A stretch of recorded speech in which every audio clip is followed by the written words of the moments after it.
Good morning. It's 9 o'clock. I'd like to call the meeting to order and acknowledge we're in Treaty 1 territory, the home and traditional lands of the Anishinaabe, Innu, and Dakota peoples, and in the national homeland of the Red River Métis. Our drinking water comes from Shoal Lake 40 First Nation in Treaty 3 territory. I'll introduce the members of the panel. Via Zoom, we have Mr. Kevin Stephenson and Ms. Valerie Warhoon. My name is Stu McPherson. I'll be chairing the hearing. Representing the assessment department is Mr. Jeremy Pohl, and the administrative secretary is Ms. Sally Caulfield. To the Zoom participants of the hearing, please note you're placed in the waiting room until your property is called upon. When it's your turn, you'll be admitted into the meeting. Kindly follow along on the City of Winnipeg's Border Revision YouTube channel for the hearing process. Once the host admits you into the hearing, please close or mute your YouTube player. You'll then be permitted to speak with respect to your property. Once your hearing has been concluded, you can leave the meeting. We'll be hearing applications for revision of the assessment roll in accordance with the Municipal Assessment Act. The matters for which revision is requested have been described in each application and will limit discussion to those matters. The statements that are made at this hearing are sworn testimony. Anyone speaking to the matters must be sworn in. Please be advised that comparisons of assessments of properties are not considered evidence of market value by the Board of Revision. The Board of Revision is appointed annually by Council and it's independent of it and the City Administration. It makes its decisions on the basis of the evidence provided at this hearing and issues a written order that will be mailed to all parties as soon as possible. Please note the board's decisions with respect to an application may be appealed to the Manitoba Municipal Board if the matter pertains to assessed value or classification, or to the Court of King's Bench if the matter pertains to the application of exemptions from taxation. Should you wish to appeal, information on how to do so will be included with the board's order. With respect to the hearing process, I'll confirm the points of appeal with the property to be addressed with each applicant following the swearing in. We'll then have the assessor's testimony followed by questions the applicant may have, then the applicant's testimony followed by questions. Each side will have the opportunity to summarize if they so wish. Once all the evidence about an application has been brought forward, the applicant may leave. The process will repeat for each item on the docket today, and the session will close after all the applications have been heard, and the board will deliberate in private and make its decisions. You'll receive the board's decision by registered mail as soon as possible. Just as information, all public hearings are live streamed, recorded, and will be part of the public record. We'll be hearing items 1 to 3 on our docket today. Ms. Caulfield, would you please affirm the assessor? Do we have the applicant for number 1? We've received no communication from the applicant. Okay, we will move on and do number 2 and 3 then. So will you please affirm the assessor and the applicants for item 2? Mr. Assessor, please state your full name. Jeremy Ryan Pohl. Do you affirm that the evidence you are about to receive at this hearing shall be the truth, the whole truth, and nothing but the truth? Yes. Thank you. Please state your full name. Carson Horsburgh. Do you affirm that the evidence you are about to give at this hearing shall be the truth, the whole truth, and nothing but the truth? Yes, I do. Thank you. I guess I can move over here then. Yes. Alright, so, yes. Thank you. Good morning, gentlemen. The first item we're going to deal with is number 2 on the docket, which is 289 Gary. I believe there's a preliminary issue to be discussed here. Mr. Assessor, you're requesting non-compliance. Yes. Would you please give us your evidence regarding that, please? Sure. Should I read the roll number in the? Yes, please.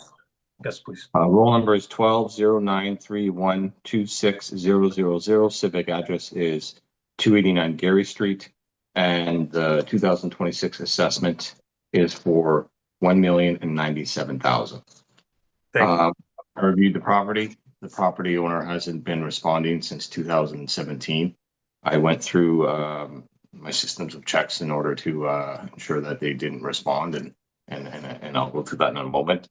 But as they haven't responded, we'll be seeking the non-compliance deferral if there is a reduction made. So we can start on page 1.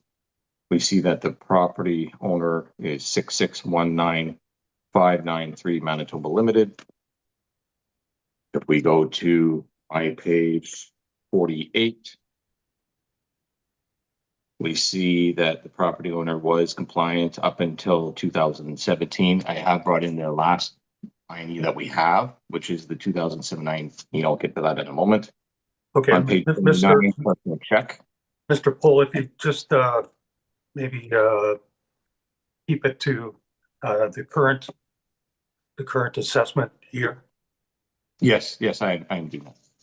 Yeah. So on like highlighted on page 49, the 2022 income and expense mailer, that's the one we need for the Yes, thank you. assessment, is mailed out on April 13th of that 2023. Gone to the address of the service of the property, which is the property. I checked with our data service supervisor. There's been no other address held out to the department. We have no notes on it that was indicated to go anywhere else. So that is the default address that it gets sent. So we see the INE that was sent was not returned.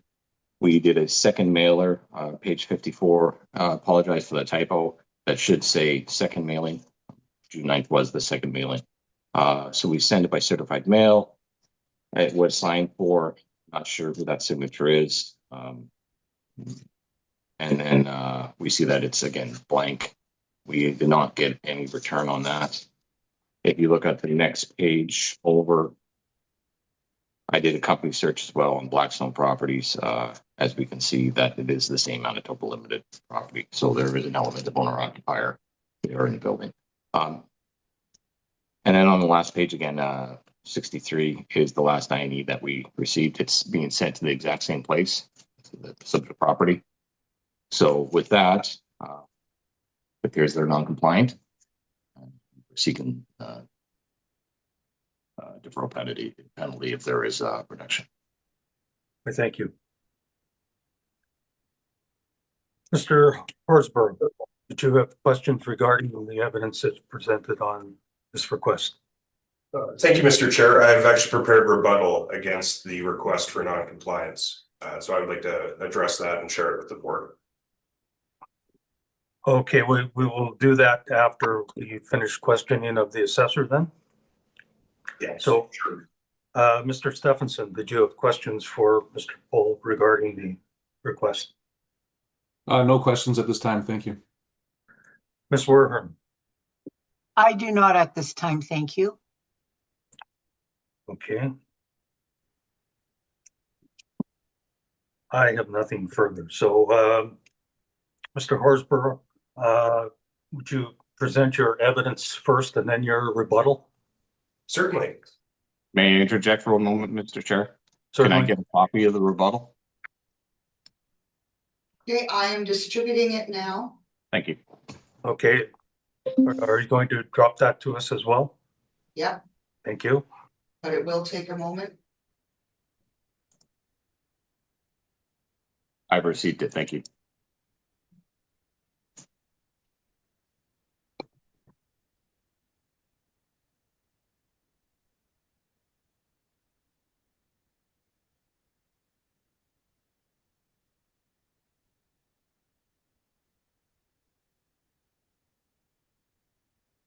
Panel, if you refresh, you should have it.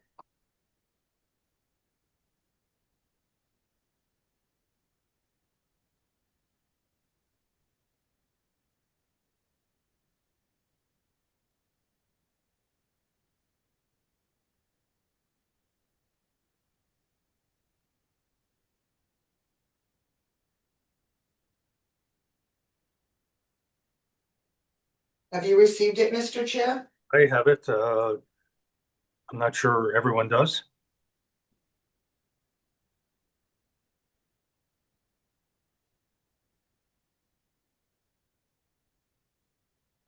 It would show up as item 2.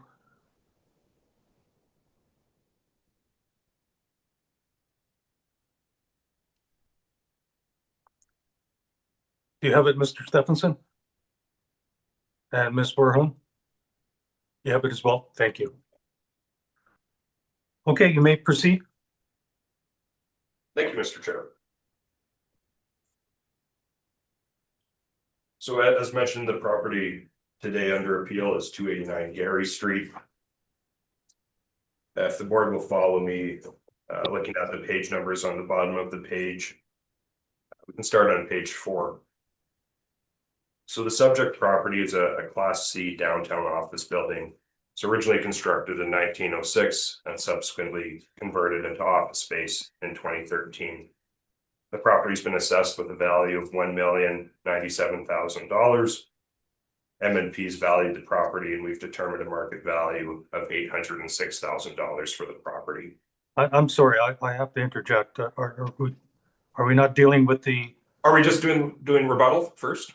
yes, because we're dealing with that issue? Okay, so then if we look at the rebuttal, sorry, I was starting on my evidence. So give everyone a second to open up the rebuttal document.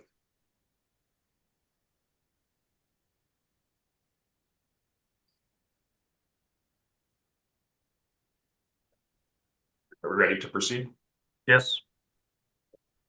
So the city assessor has requested that the board apply section 54(3.2) of the Municipal Assessment Act on the basis of alleged non-compliance. The owner has provided a sworn affidavit attesting to the fact that they never received the mailer in question. The city assessor has provided in their own evidence that this income expense mailer in question was signed by, quote, UM. The owner of the property is not UM, nor is anyone in his employee named UM, and he's provided a sworn affidavit attesting to that. I also note that section 54(3.2) is a discretionary provision. Should the board grant this, it would deprive the taxpayer of any recourse because we are in the second year of the assessment cycle. The city has included in their own evidence that this was not signed by the owner. The owner has provided a notarized affidavit attesting to the fact that they never received it. Respectfully, I would ask the board to deny the request for non-compliance on this property. Thank you very much. Thank you. Mr. Pohl, questions regarding that evidence? No, other than the address of service is the same address of service we send the tax bills to, correct? The owner is receiving the tax bills? I'm not aware of which address the tax bills are sent to. It might be sent it to his personal address. I'm not sure. It's the address of service of the subject property we're speaking of.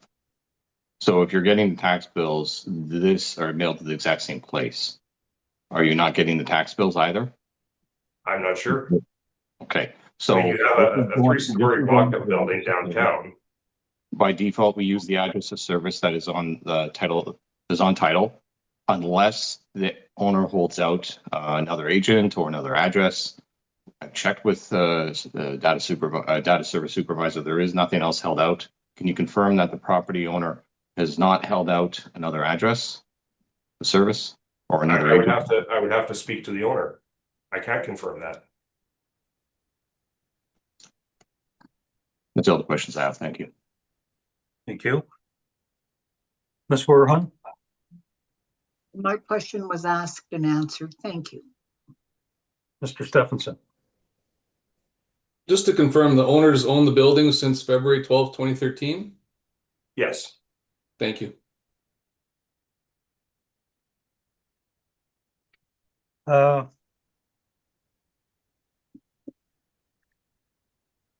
guess my question is, they're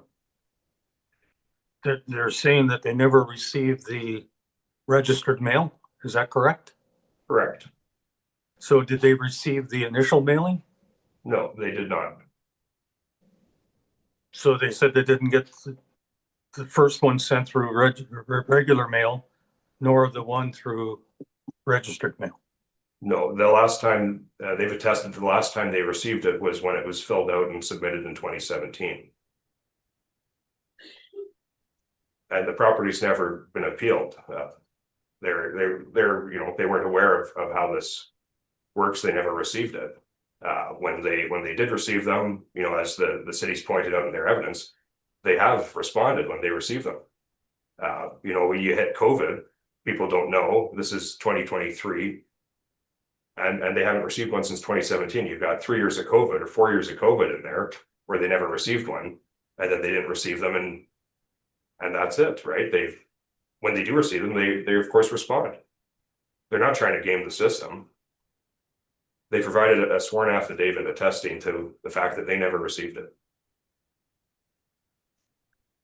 And the sworn affidavit was done through a lawyer? Yes. So I believe that it's stamped as well.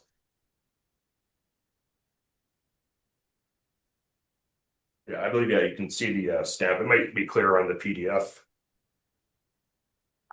But yes, this was notarized independent of MNP.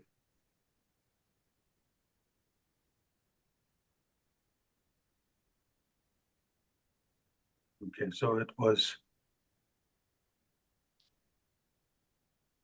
done through a notary public. Correct.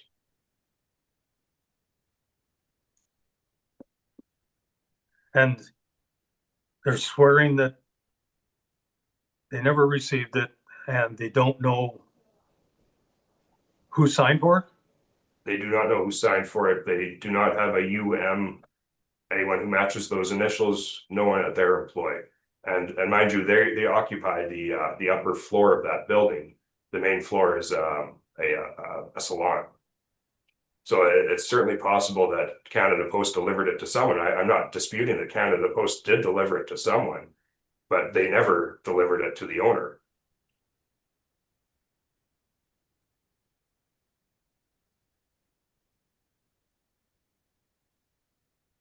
Okay, thank you.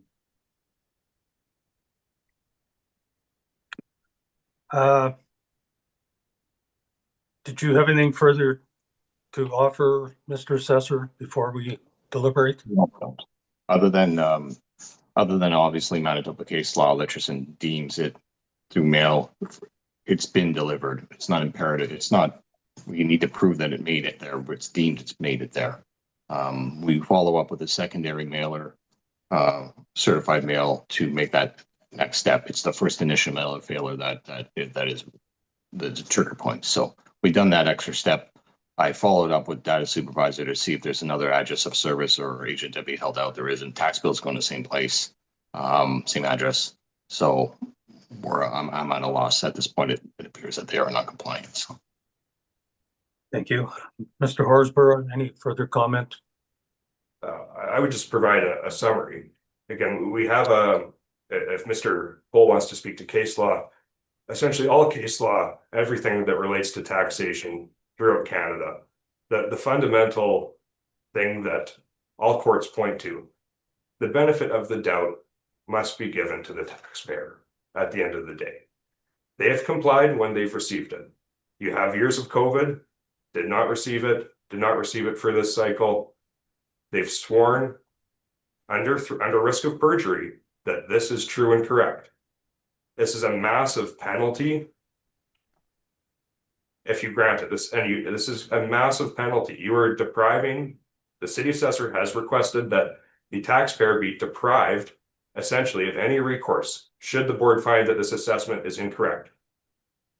So this is a massive penalty, and I would ask that the board think very seriously about the affidavit that's been provided and that the evidence that the city has provided that shows that this was not signed by the owner. So with that, I would thank you and request that you exercise your discretion. Thank you. Okay, Ms. Caulfield, would you please put us in camera? We will recess to deliberate this. Thank you. I'll call the hearing back to order. Regarding the request of the City Assessment Department, we are going to grant the request for non-compliance. And in doing so, that will reverse the onus and any reduction will not be applied until the following year. Mr. Horsborough, it's the amount of assessed value only that we're dealing with on this property, is that correct? That's correct, Mr. Chair. Thank you. So when you're ready, we'll hear your evidence regarding that. Thank you. If the board will join me on page 4. The subject property is a Class C downtown office building constructed in 1906 and converted into office space in 2013. M&P's valued the property. We've determined a market value of $806,000. The board will follow me to page 5. The main issue for the board to decide on this property is the assessor's application of a capitalization rate of 5.9%, which is not in line with the capitalization rates for office properties downtown, especially not appropriate for office properties of this caliber. The subject property is over 100 years old. The property suffers from significant functional obsolescence. The main issues physically within this building are that it has a extremely steep staircase in order to access the second and third floors. And what I would argue the biggest problem that this property has, and probably the main reason why they have suffered from chronic vacancy and they can't find tenants for most of the space, is because you have to go up, or sorry, you have to go down to the main floor to use the washrooms. This is a 3-story building with washrooms only on the main floor. So you want to lease this space out to tenants on the second and third floors. Anytime you want to go to the washroom, you're going to have to go down 1 or 2 flights of stairs that are very steep in order to use the washroom. I would argue that any rental comparables, any sales comparables that the city will point to are at a minimum going to provide potential or existing tenants with a washroom space on the same floor as their rental unit. Those are the main issues with this property. Now I'll continue with my presentation. That was just my executive summary.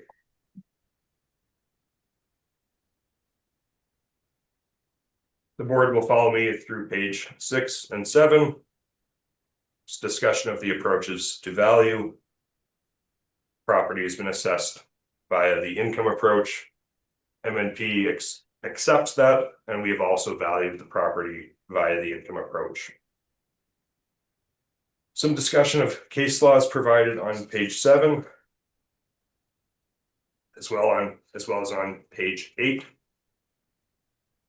And scope of the report is provided on page 9.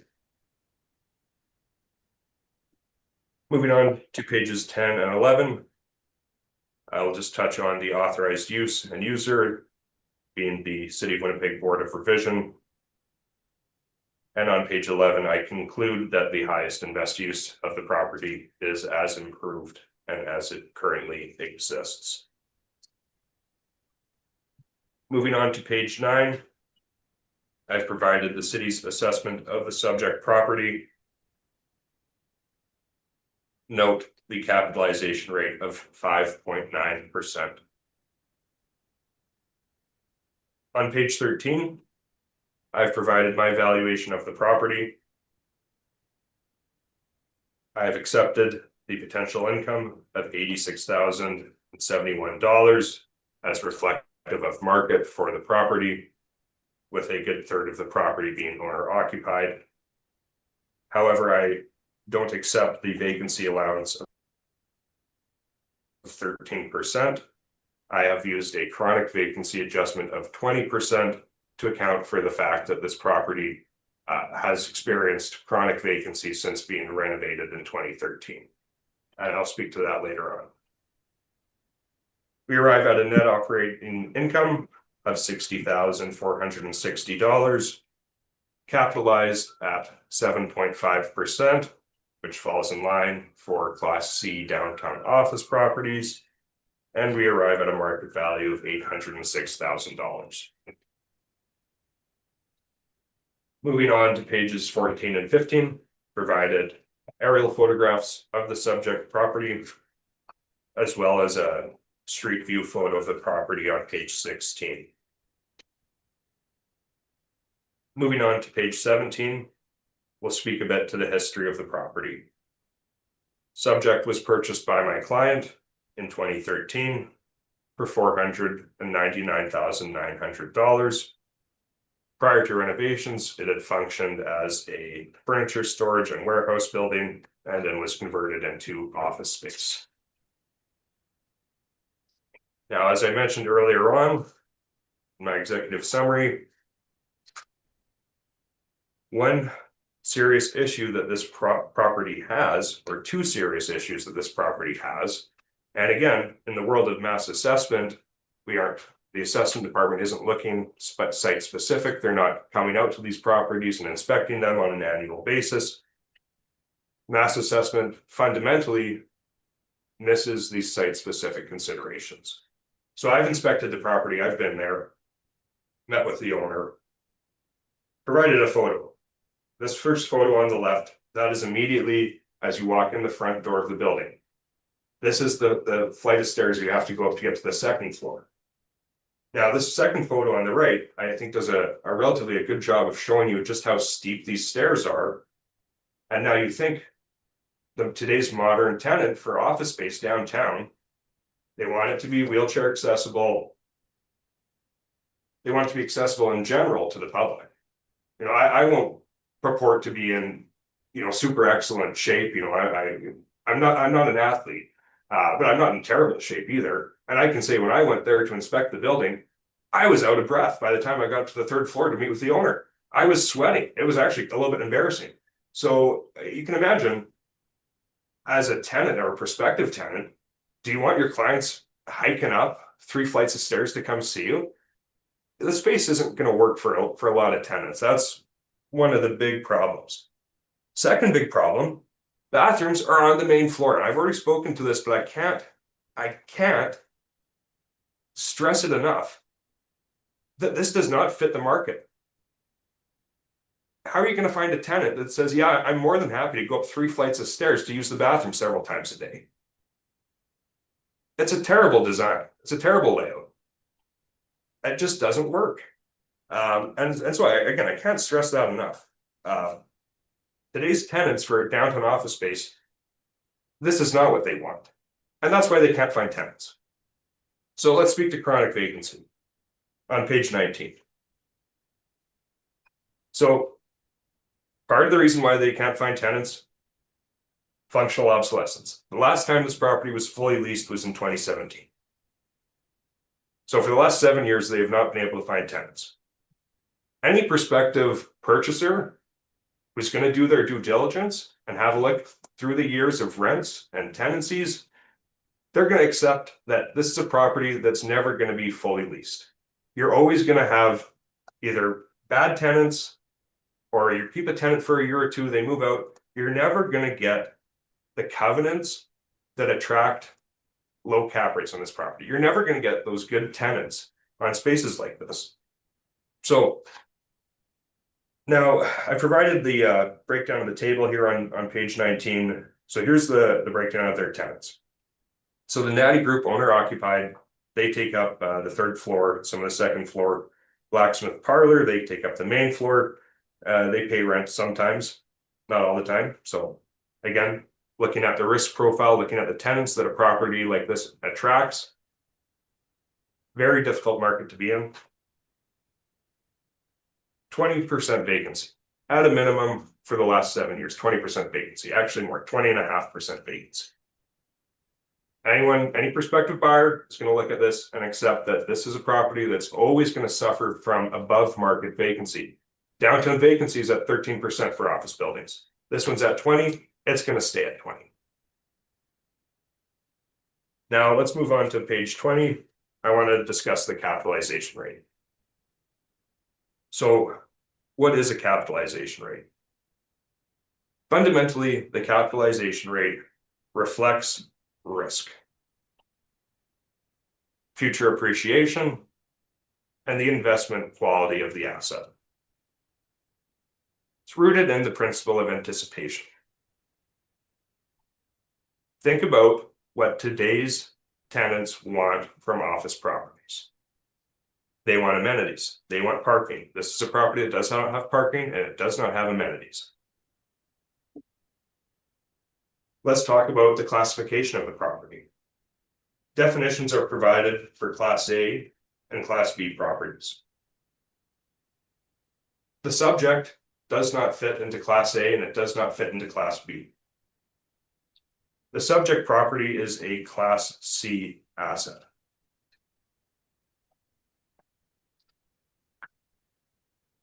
Now, moving on to page 21. I've reviewed the brokerage reports as they speak to capitalization rates. This is not an investment grade office asset. If it were to have sold on April 1st, 2023, it would not attract a sub-6 capitalization rate, as the city assessor has assessed it. And moving on to page 22. Third-party cap rate study. While I've looked at the Colliers, Cushman, Wakefield, CBRE, etc., I've looked at a third-party cap rate study to get an idea as to what office properties are actually selling for, what kind of capitalization rates are achieved. On page 22, looking at this table,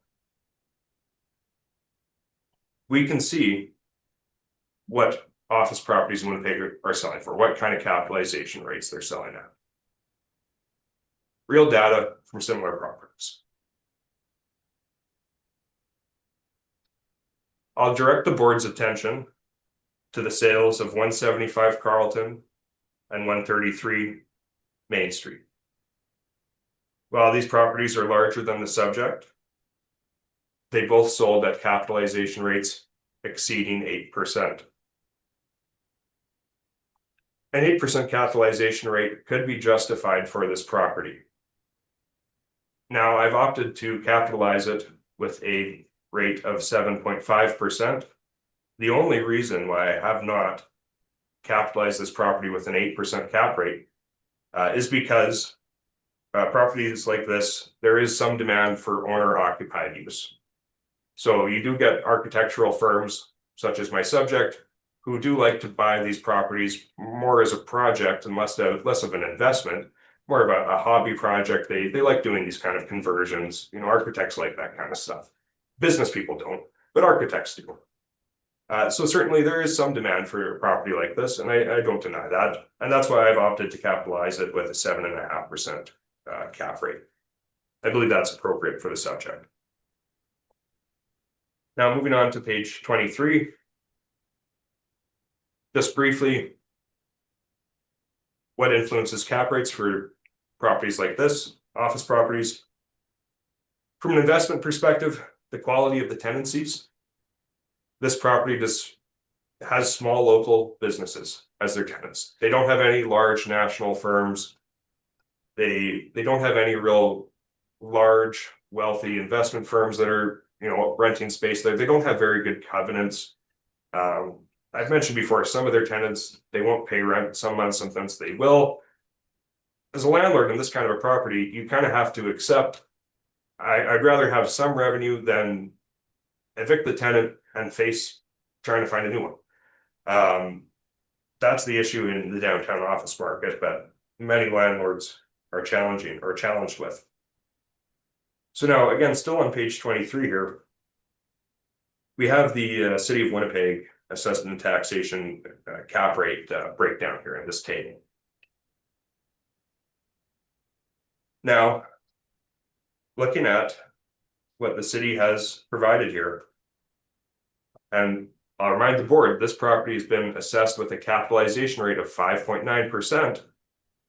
Look at this table and you can see for yourself which properties fall at 5.9% for the capitalization rate. Downtown AA. There are 2 properties in downtown Winnipeg that are AA office properties. True North Square and Wawanesa. Those are your 2 AA downtown office buildings in Winnipeg. Those 2, and only those 2. The subject property, 119 years old, extreme functional obsolescence, has been capitalized with the same capitalization rate as a AA, the nicest, best downtown office properties. 5.9%. It is completely absurd, and no one in the market would look at this property and agree that a 5.9% capitalization rate is correct for a 120-year-old building. It makes absolutely no sense.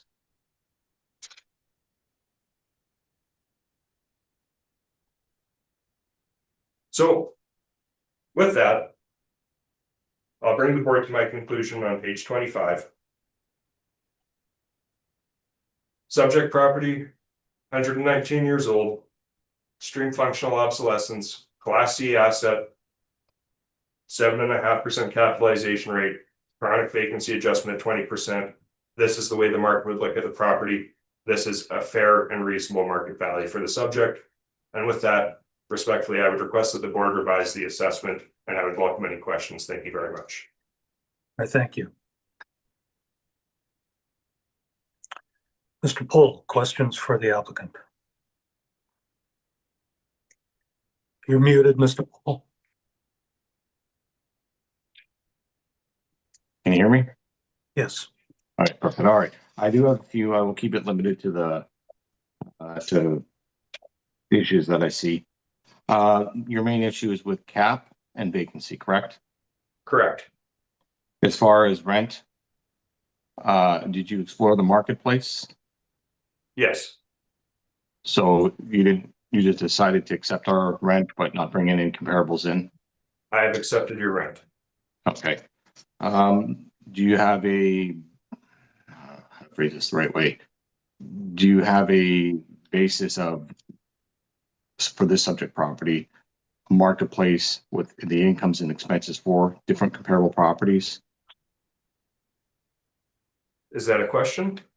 Yes. Do you have income and expense information relating to Class C properties? Yes. Okay. Sticking to, you started off with your inspection. You did inspect the property, correct, in full? I inspected the property in full. That's You correct. see aerial photographs of the property starting on page 14, 15, and a street shot on page 16. On the next page, on page 18, you see a stairwell, typical of older buildings such as this for the year that it was built. You seem to hinge your argument on functional obsolescence a significant amount given this stairwell. This is the only interior photo of the property you have, correct? In your brief? In the disclosure, yes, this is the photo. Why would you not, since you're on site, go through the building and show the panel in your evidence what the actual CRUs of the property, the quality and condition of the subject property is, which would determine what your income could possibly be, as well as your risk to it? So, Mr. Poole, I run into the same situation I think that assessors run into, that agents run into. I can only submit a file of a certain size limit before it gets blocked, sent back to me.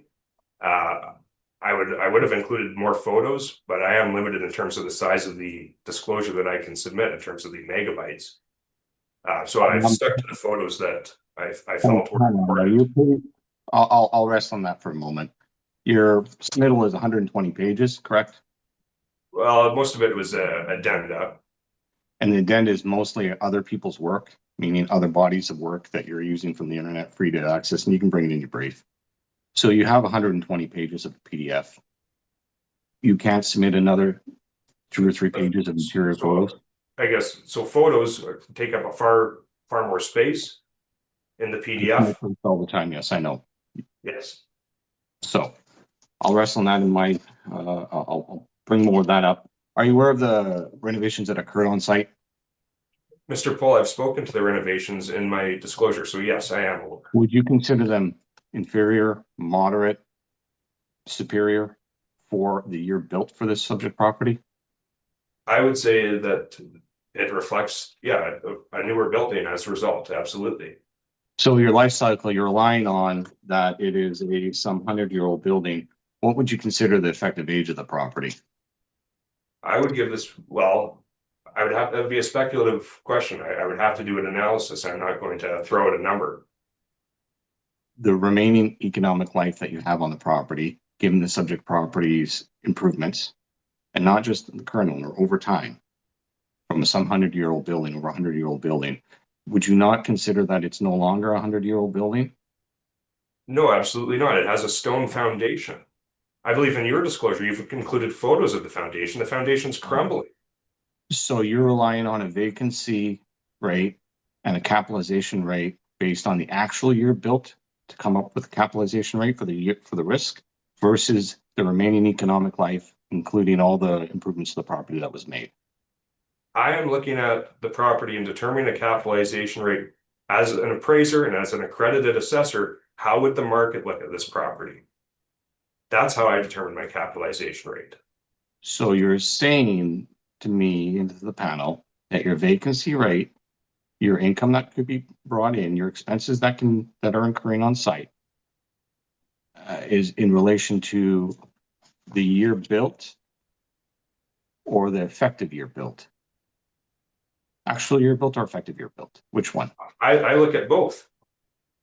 No, in order to determine the capitalization rate, you have to look at what the actual year built is versus what the effective year built is. And you have to decide what your rate of risk would be. Is it rate of risk for as built actual year, or all of the improvements that were done to the building at the reference date?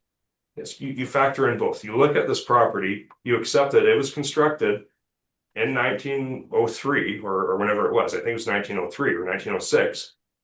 And you accept that these are the bones of the property. It's been renovated, but it's always going to be fundamentally the bones of the building are an 119-year-old property. I will hold off on the vacancy. I will speak to your capitalization rate on your page 22.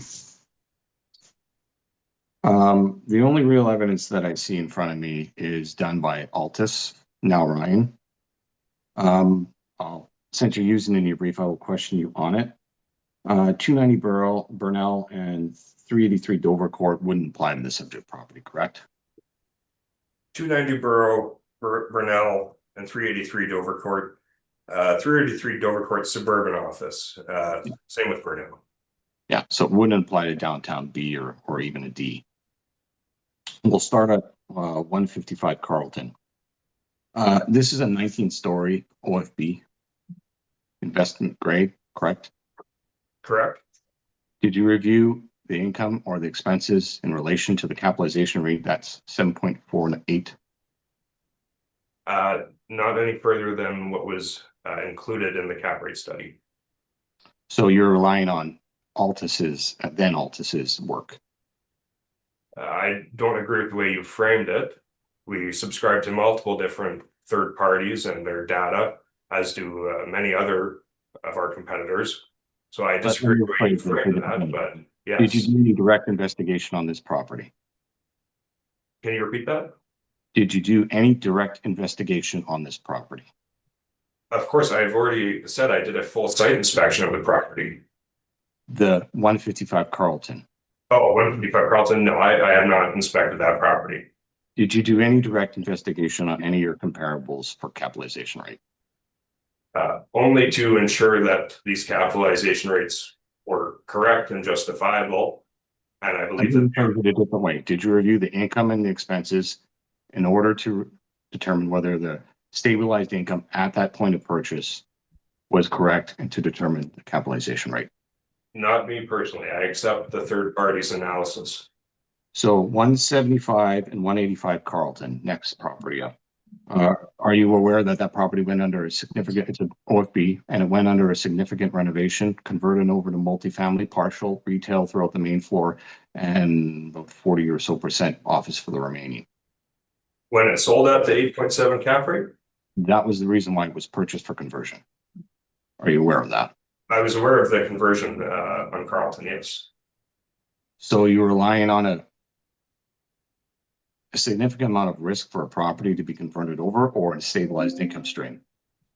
Again, I'm going off of the third party's analysis, Mr. Poole. This is my point. 133 Main Street. I couldn't locate that. What property is this?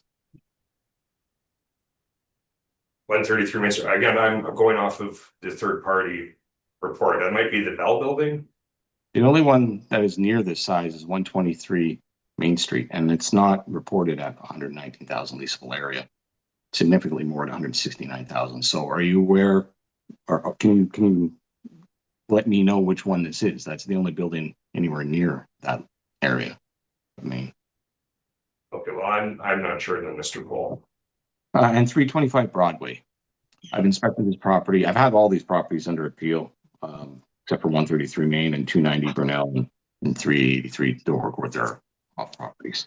But 325 Broadway is the former CRA building. I inspected this with Mr. Slaughter. I went through it with Morgard. This building was purchased knowing full well there was no income stream at the time. The CRA was moving out to the location at 360 Main Street.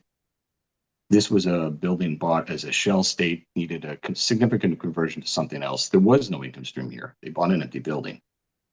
Can you confirm why there's an actual capitalization rate at 9.85 when they bought a base building to be converted? Mr. Poole, I've capitalized the subject property at 7.5. If you want to go through every single one of these, I've got all day. I don't know that this is the best use of the board's time. This is your direct evidence, and you're indicating that a 7.5 is the best indicator based on, you said, these direct comps. So when we're reviewing the main ones that are here, none of them are comparable. They're investment grade properties to begin with. And two of them are converting over significant renovations where there was no stabilized income stream that someone was purchasing. So after review of these three properties there, and 133 Main we couldn't review because I don't know which one it is. Do you still feel that your capitalization rate of 7.5 is in relation to these? In spite of what you've said about these properties, all the other third-party information would also support the capitalization rate. And I don't believe that there's any support to capitalize the subject property at a 5.9% cap rate. There is nothing but market evidence in support of given that this is not an investment grade, this isn't a REIT wouldn't be looking at buying this. An investor, as far as a large scale national or foreign investor, would not be looking at buying this property as way a REIT would the larger towers downtown. This would be a smaller, lack of a better word, smaller time player, owner occupier purchasing this property. Would you agree with that? I would. Given that you would have more market, meaning more players competing for this property on a smaller scale, would you not consider that the demand for a property, whether it be owner occupied or partially owner occupied, would be higher, and hence you would get a better competition and a larger selling price with it? Absolutely not. There's no market evidence. There's very minimal demand for properties like this. This is an architect's pet project. There's value to him, but I don't see anyone entering the market coming and trying to purchase this property at a sub-6 cap rate when you can get a GIC at 5%, risk-free rate of return 5%, 5.9% to risk it on a downtown Class C office building. It's absurd. Can you just confirm that the main floor, which is a high-end salon for men, can you confirm what the rent is? Well, give me a moment.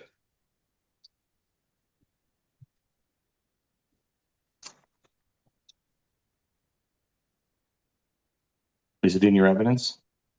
It might be in the vacancy No, I don't think I included it. I believe I accepted the revenue that it had been assessed with as being reflective of market for the property.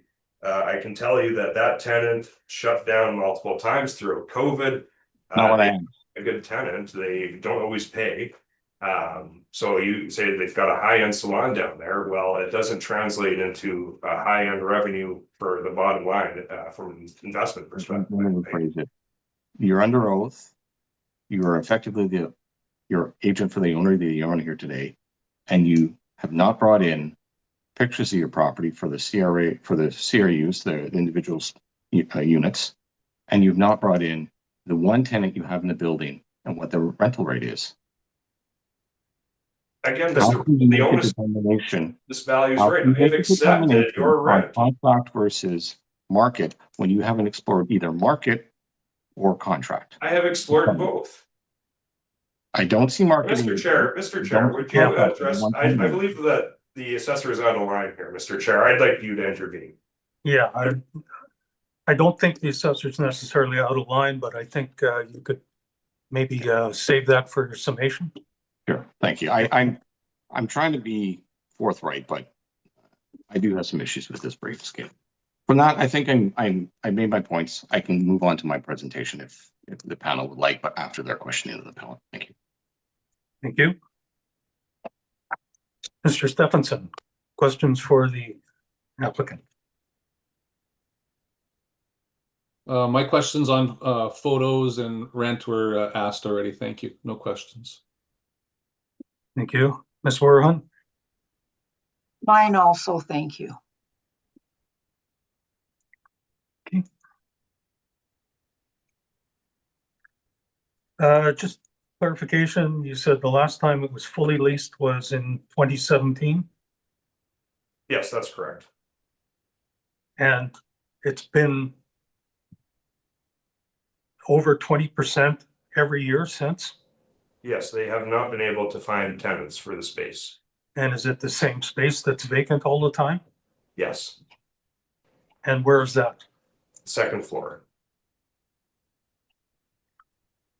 And it's the entirety of the second floor or just partial second floor?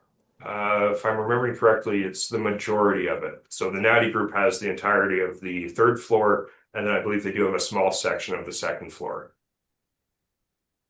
And that portion is sectioned off on the second floor? It's sectioned off as a CRU, yeah.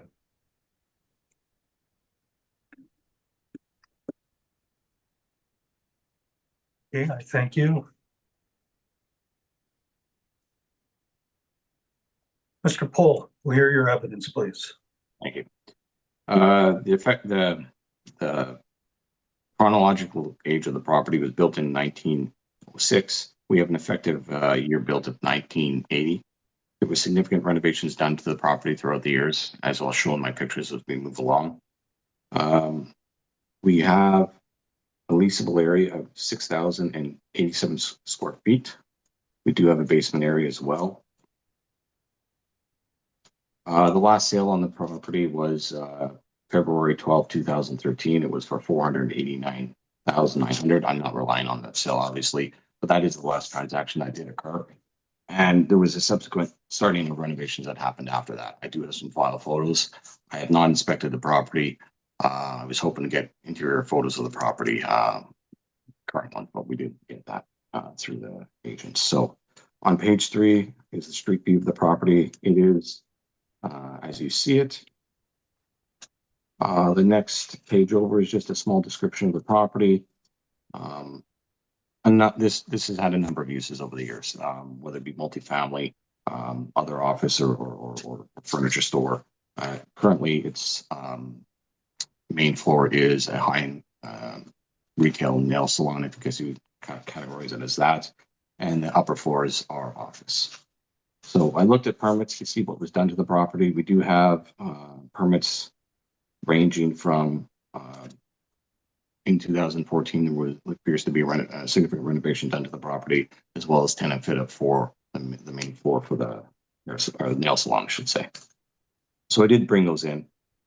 These are not significant as far as Dollar-wise, you're not going to have the permits that you have for an investment grade property like an OFA, where there's substantial money put into it. It's a C-class building, D-class building. They don't have that rate of return. So no one's saying the capitalization rate at 5.9% is based on that. But it's still a fairly well done and renovated property, as you'll see as we go along. We did not have any pictures of interior pictures of the main floor. That was done at a time after the inspection in 2014. That was done by the department. But we do have from the website, from the tenant that is occupying the actual, and Instagram, I should say, the actual floor layout for the property. So just to get a synopsis of what the actual tenant is, and in relation to what kind of tenant this is, what the actual rent would be. So page 9, again, blacksmith parlor gives a full description of what they are. They're upscale, high-end men's salon. Essentially, you can go there and have a spa day. You can have a drink. You can watch the game. You can do whatever it is that you want to do, and it's catered to that kind of clientele. It's not the salons that you go in for nails in the malls where you're in and out real quick. Not that. And the pricing relationship to that is obvious when we go through it. So, given that this is a high-end nail salon, and you can see on page 13 pictures of the property as it was renovated for the tenant, we see that, this is more retail aspect. So on page 14, we see the Natty Group. I'm going on this property under investigation where I don't have anything dating back since 17. So I have to do a bit more digging in order to find out what's going on in the property. The Natty Group, I'll get to it in a minute, but they're an engineering group, and they turn out that they're the owner occupants of the property. So we'll move on from that. On page 16 is our standard OFC comparables. We see that the weighted average is $12.09. $12.09. The average is $12.53, and the median is $12.03 for 40 comparables for the downtown area. Now, in that, there's a range. Some are a bit below 12, some are a bit above. Given the subject property and the condition that it's in, I feel that it's warranted of about a $2 increase on that. So on page 17, we see that the model rate is at $14.14. I believe on average that is overall for the building reasonable given this condition of the property's in. So for 6,087 square feet, we have a PGI of $86,071. Vacancy is at 13%.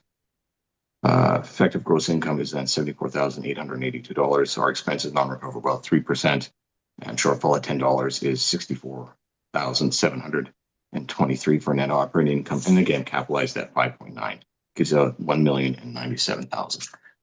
The reason why the 5.9 is appropriate is exactly what I speak to, the small nature of the building. As far as selling, we would have more competition for this building. Given that the renovation that work that did occur, and I'll get to that in a moment, you would see a building that wouldn't need any investment done to it. You would see a high-end tenant in the base, in the main floor, I should say, as far as retail. You would see whether you want to be an owner occupier on the second and main floor, or whether you want to lease them out, that those are higher in finishings. Yes, you would have to go up a set of stairs, 2 set of stairs. And yes, the washrooms are as described. But that's typical of a lot of OFC properties. When you're having this kind of tenancy, you're not getting a Class B, a Class A location. Not everyone can afford that. Not everyone can commit to that type of lease, which is typically 5 years plus a term, or 1 5 year with a term, or whatever. Those are the range of leases that you would typically get moving into a property, and having that property in an OFA marketplace. That's not. Excuse me for just one moment. Mr. Chair, we've lost one of our panel members. Okay, That's okay. I can pause. Mr. Stephenson, are you back?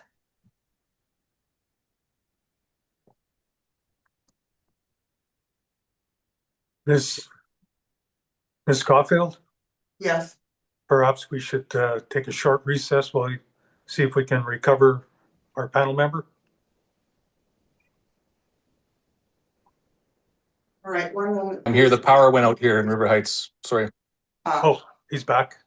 The power went out. Sorry, I'm on my cell phone now. Thank you. Sorry, did you know where I miss, got to pick up from? Mr. Stephenson? About did you- about a minute and a half is what it took me to log in on my phone. Sorry. Okay, I guess I could go through the income valuation again. Would that be acceptable? no, that's fine. You carry on. We can, Carry on to where I am, or back up about a minute or two. sure. Okay, so I'll go over quickly. I'll go over the income valuation again. We have 6,087 square feet applied to $14.14 overall. That's for $86,071 for the PGI. Vacancy at 13%. Gives an effective gross income of $74,882. Expensive non-recoverable of 3%. Shortfall at $10. Gives a net operating income of $64,723. Capped at 5.9%. Gives us a value of $1,097,000. Again, I spoke to. I guess I can't really say it word for word.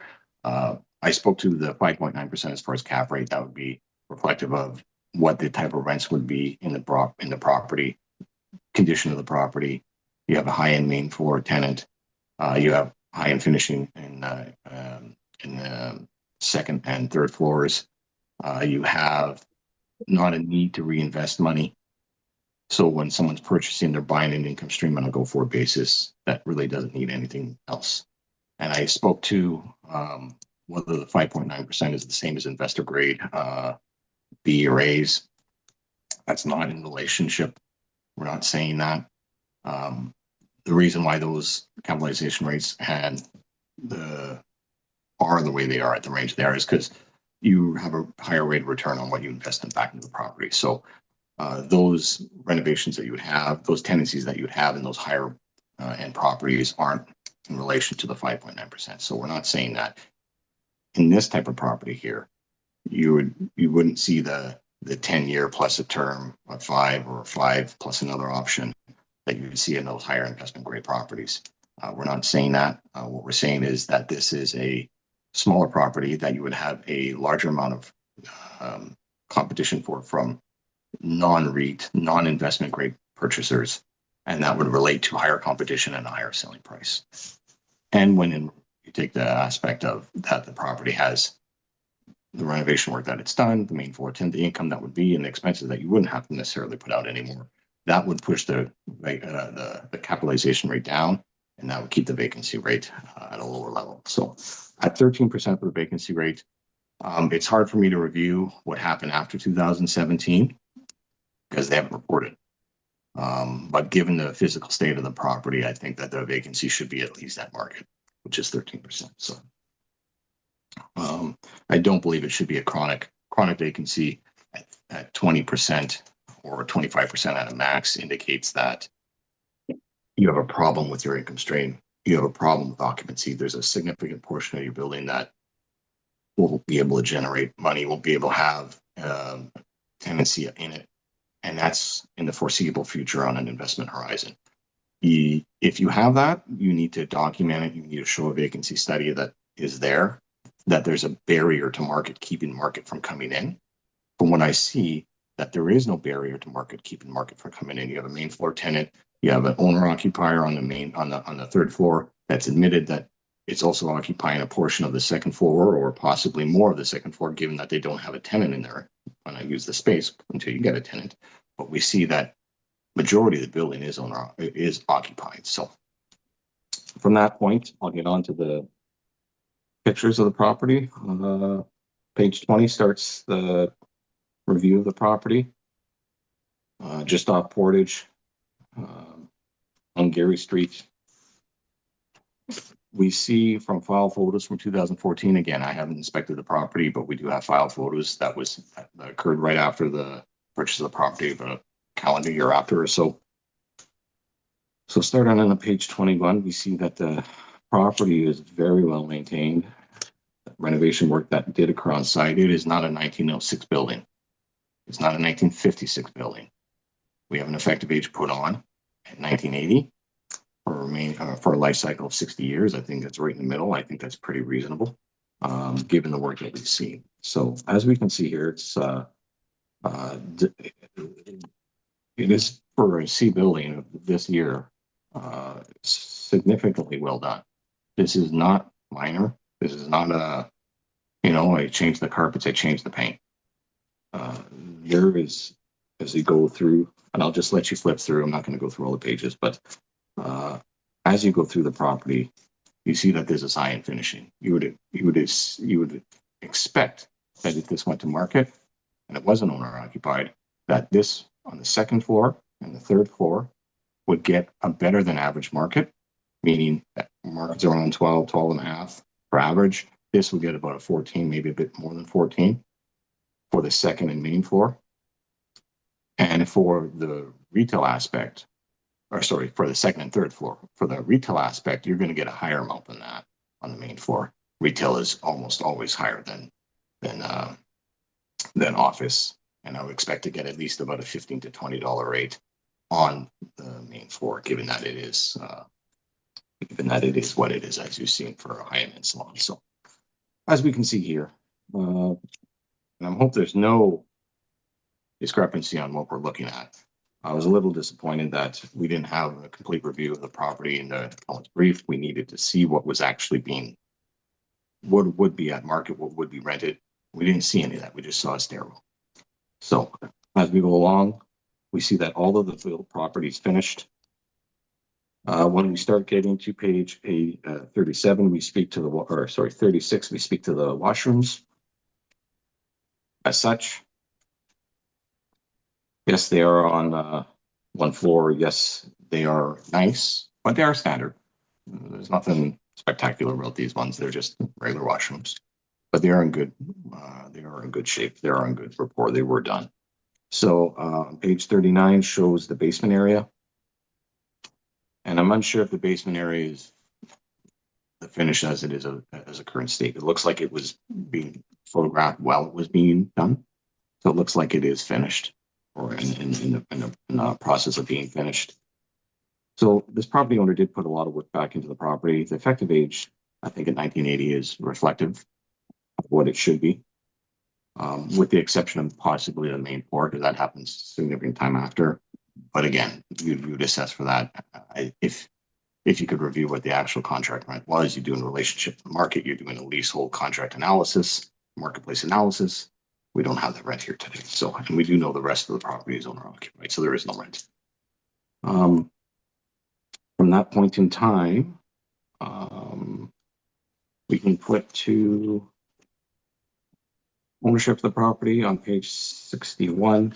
Again, I was working in the dark, so to speak. I had to see whether the tenant on that we had for BA occupying the upper floor was the owner. Did turn out to be that as such. The last income expense questionnaire that I have, again, that I can work from, is 2017 on page 63. We see that they check off as gross for income. You see that they don't check off that they're owner occupied or in part. So that was kind of the trigger point. Are they owner occupied? Are they not? That's the last I have of it. So when we go through the financials, the one thing that stuck out in my mind's eye is obviously the owner occupied issue, but we see a property management administration fee of around $92,400. And we see the rent income at around $112,731. That's a significant amount. Again, we're not using that for today's exercise as far as looking at the contract leasehold information, because we don't have any at the reference date. But we do see that if you make that adjustment downwards, the NOI is about $100,000. But again, how much is that owner occupied book rent? How much is that not? So we flip over to the next page.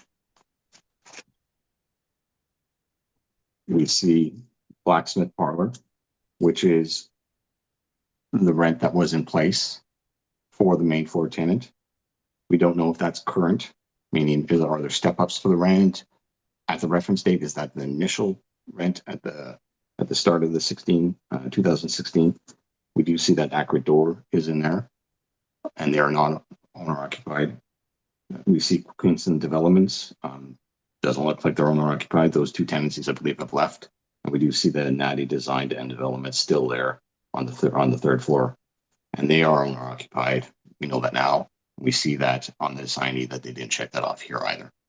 So at this point, I think there is a pretty good indicator that you have at least an NOI of around 100,000, around, give or take. So when we go back to our income on page 17, income valuation, we see that our NOI is only $64,722. I think that's very reasonable. I don't think there any adjustment needs to be made. There has been discussion on the cap rate, whether it should be a little higher or not. Possibly the income could be a little higher as well to match what the owner did report at one time in relation to the NOI. So at that point, I think we should confirm the assessment, and then we'll take questions. I thank you. Mr. Horsburgh, questions for the assessor? Thank you, Mr. Chair. Mr. Pohl, I really only have one question for you. Well, I've got a few, but can you point myself and this board to a page in your disclosure where there is support and justification for the cap rate at 5.9%? We don't report C and D capitalization rates. They're modeled rate. We report E's, we report an A range and B's, but we don't report as far as direct evidence for C's and D's.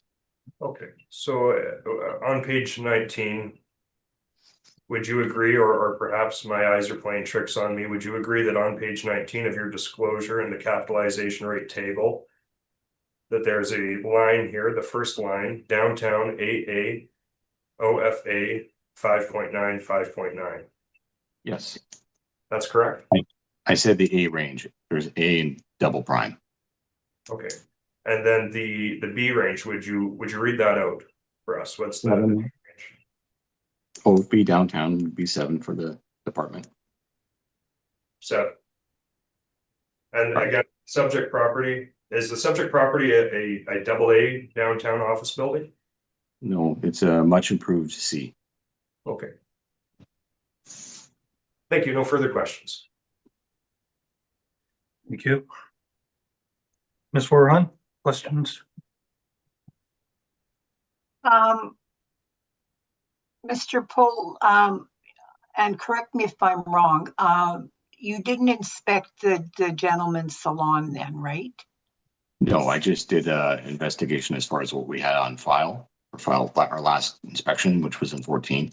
And then I had to go and look at the actual tenancies of the property, determine what they were, because we didn't have an INE or any INE since 2017. And I went from the website of the tenant on the main floor, which was indicating that's the space. And the condition. So you really don't know what the condition of that salon is to date. I visually inspected it, so I can't say personally. I would think that the pictures from the tenant's website would be very reflective of it, considering it went in I believe it was 16. So The that tenant went in 16. so from 2016 to 2025, in 9 years, it should look the way the website shows it to look.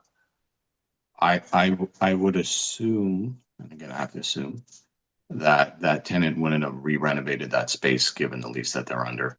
If there was a different tenant moving in, possibly, most likely. But given the tenant is the same for the same tenant fit-up, and I don't see any new permit work taken out, I would assume that it would be the same. I'm not concerned about the permit work or any renovation. I'm just wondering if there had been any, and I'm not sure if this is a good word, deterioration or any type of, do you know what I might be saying it wrong, but because there's no pictures or recent pictures of the salon, we really don't know the condition of that salon. Yeah, I couldn't, if you're asking wear and tear and general maintenance. Yes. We assume property owners take care of their property. We assume property owners my personal view is property owners take care of their property and their tenants. That's exactly what you're leasing the property for. It's under lease. That would be in every single lease. Whether there is a deficiency there, I couldn't say. Okay, thank you. That's all my questions. Thank you. Thank you. Mr. Stephenson, questions? I have no questions. Thank you. Mr. Poole, the rent you're using is 1414 overall. Yep. And that was based on model generated rents for each of these CRUs. Is that correct? Correct. Yes. And your rent comps that you provided, those are all OFC. Yes, they are. Just a note, it would be helpful if those were also identified as to what the effective year of those properties are. I could have, no, I didn't put that into the comp sheet at this point in time. Right. Generally, I'm going with the large Going market. forward, I think that would be advantageous. However, we don't seem to be questioning the potential gross income here, so I won't go into that further. As far as the vacancy, 13%, you're saying that's based on just a market of OFC properties? That's what the model parameter was for this cycle. We reviewed all the model parameters. So we determined that was reflective of market at the reference date. Market for an OFC, is that correct? Yes. Okay. And as far as the cap rate goes, building being an OFC, where does that fall in the chart? We don't have, like I explained, we don't report an OFC or an capitalization rate. We just report an OFA range, which is A and double prime, and then OFB. We don't have any direct evidence, or we don't have any table reporting of OFC. There weren't enough sales of OFC to determine that? Is that the basis? Yeah, we do review sales, but for Board of Revision appeals, we do not provide direct sales for caps for these properties.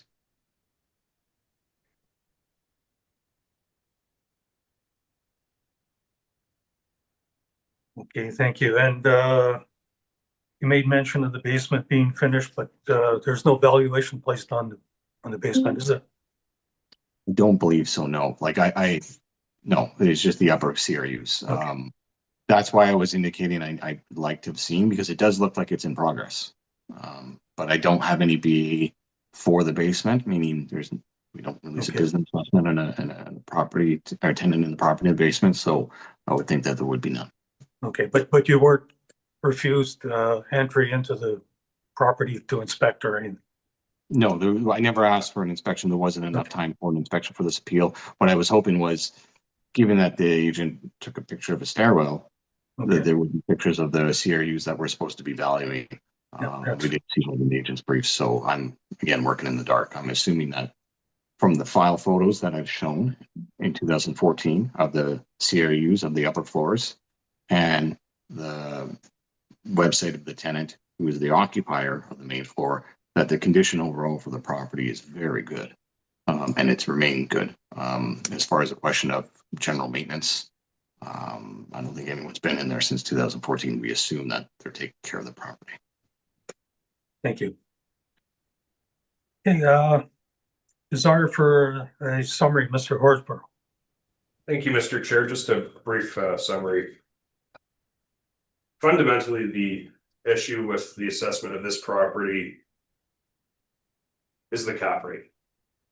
No one in the market is going to look at this property and assign a 5.9% capitalization rate. The assessor has not provided any evidence to support the 5.9% capitalization rate for a downtown Class C property. This is the key issue. This is my ask to the Board of Revision.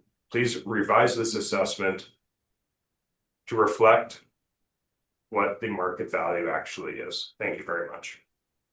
I thank you. Mr. Poole? Just a brief summary.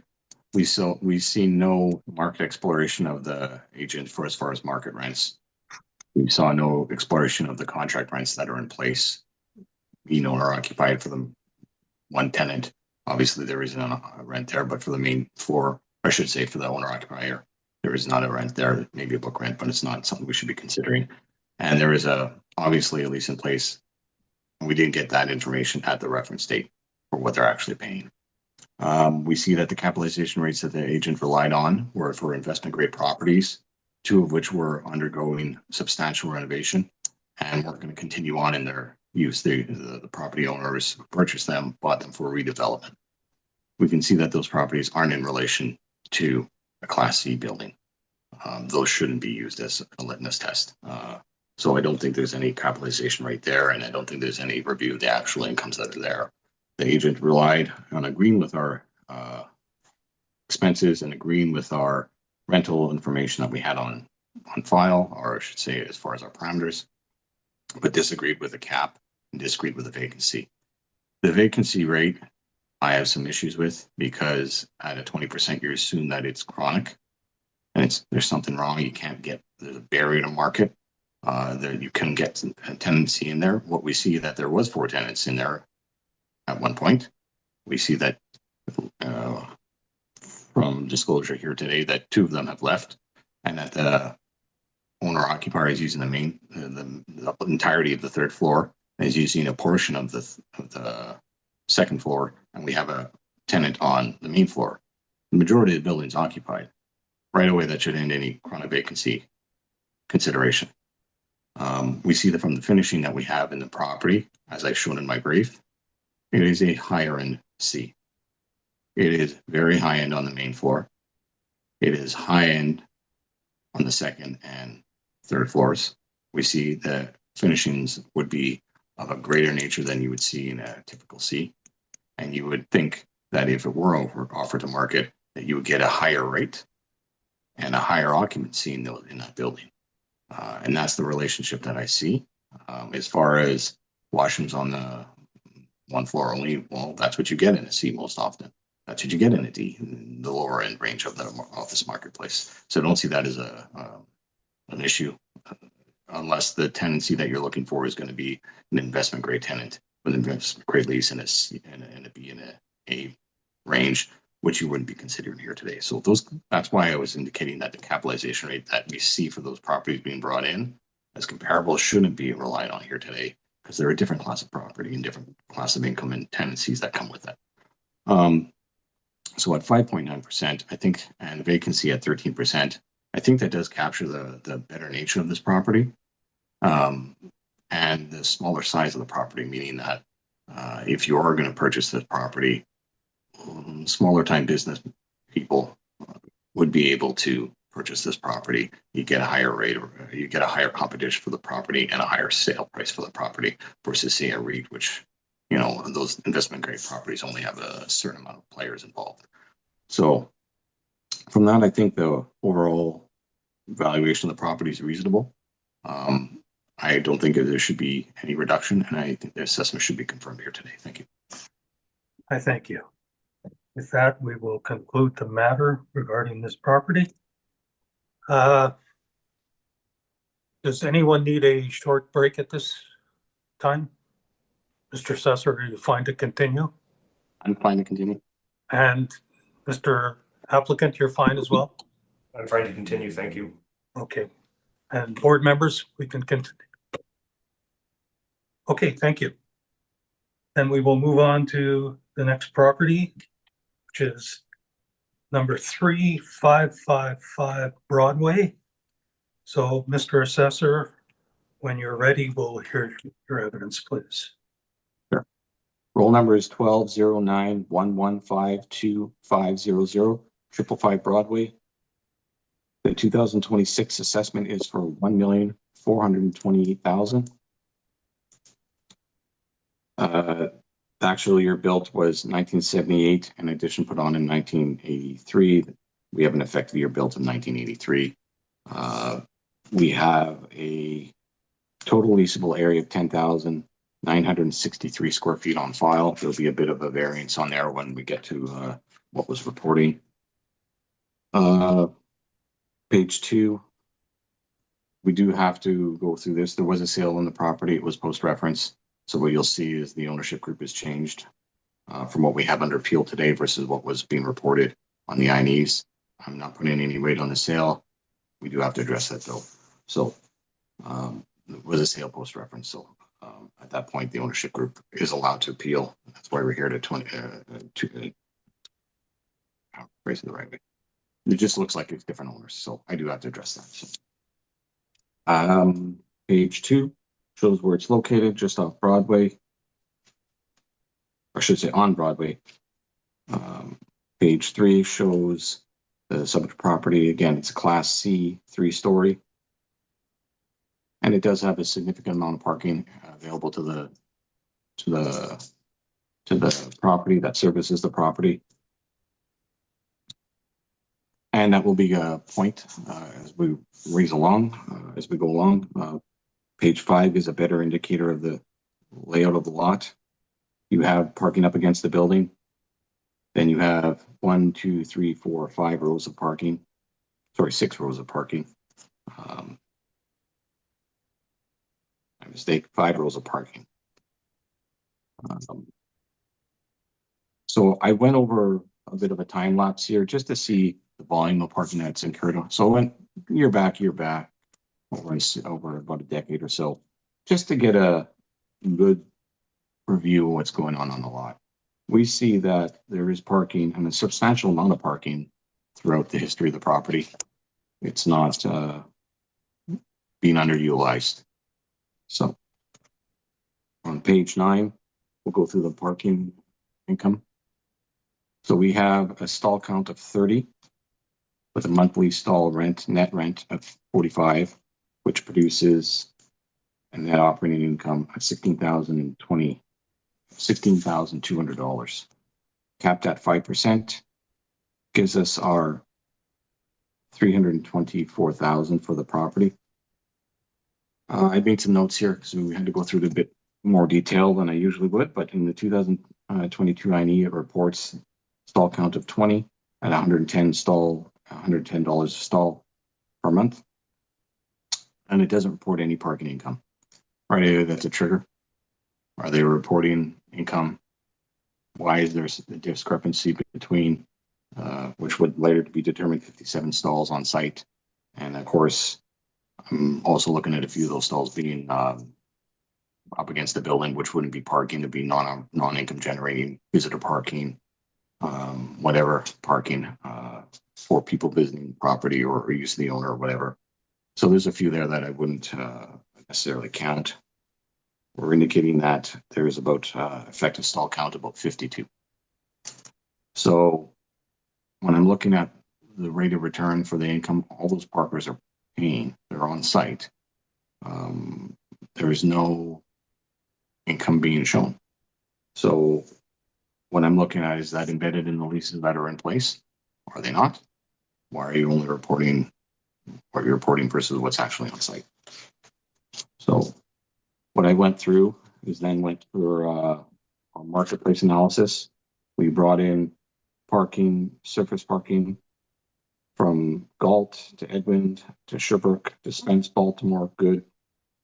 And we see that the stabilized NOI per stall runs between $50 and $44 or $49 a stall.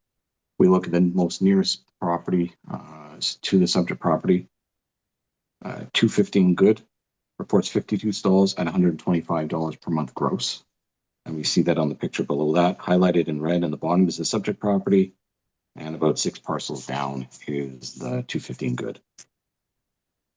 I also brought in a couple just off of South Broadway area, which is reporting at $75 net and $59 net. So we're at around $67 net on average for the median. We then also looked at the nearest kitty corner to the subject property, the Great West Life lot. It is an employee parking lot, but they are a paid employer. They pay their employer. They pay at $145 per month net, pressure per month stall. So the nearest two comparables are 145 gross and 125. And we can see that there is high use of either. So, and on the subject property, we see there's higher use. It's not sitting vacant. It's not sitting half full. It's fully utilized. So on the next page, we can go over to page 12, the Class C. We see for 10,960 square feet, we have PGI of $113,711. That's $10.37 on average. Applied to a vacancy of 15%, gives effective gross income of $96,654. Expenses at 3%, shortfall at 10%, gives a net operating income of $77,311, capped at 7%. Gives us our value of $1,104,000. And speak today, $1,104,000. After review of the subject property and reported incomes, the 2000, I went back 3 years just to confirm. The 2022 INE reports resident income for floors 1 and 2, again, resident income at $165,507, and floors 3, $52,580, for a net operating income of $82,980. They also report that the leasable area is a little bit bigger at $11,110, which differs by about 148 square feet. So it's not too much, but that's what's underreported. We then go through the same exercise for 2021. Again, they start reporting office use, and income of $189,672, NOI of $68,066. And again, they report in 2020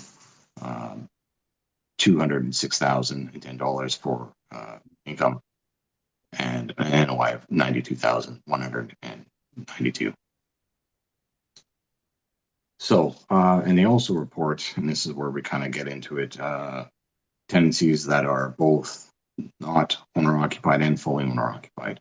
So there's a bit of a discrepancy what's owner occupied and what's not. The leases in place are the same. Looking for a bit of clarification there, so from the agent. So we'll get to that in a moment. On page 13 is our OFC marketplace, same one we just discussed in the last appeal. We have a weighted average of $12.09 and an average of $12.53 and a median of $12.03. So that is a tight range. Summary is on page 14. We see what the model predicted for or valued for the income stream for the parking lot and for the OFC, which leads us back to the $1,428,000 calendar appeal. I do have, and I'm not asking for an increase here today, but I do have on the next page over a revised workup. I do believe that this property is a better property. Again, I think the model undershot the value as far as rent. I do believe that the area in place should be used. It's close, either or it's close enough, but using the 11,100 overall leasable area at $14 gives us a PGI of $155,400, a vacancy of 15%. I will use the 15% here at effective market income yields $132,090. Non-recoverable expenses at 3%, shortfall at $10. Gives us a net operating income of $111,477, capped at 7%. Again, this is more of an investment grade property. It is a C, but clearly it's not the same. It was built in the year, significantly different layout, significantly different location. I think the capitalization rate at 7% is more reflective for the type of tenancies that would be in place. So that gives us our indicated market value of $1,592,533. The adjustment I did make as well, is to the parking. I put it in at 52 stalls because that's what's there. With a reduction of a few stalls up against the building, that really wouldn't be leased out. It'd be operationally, they wouldn't be generating income. So at what I believe is $60 is a more reasonable rate, given the two properties that are adjacent, or I should say that are in close proximity to the subject property.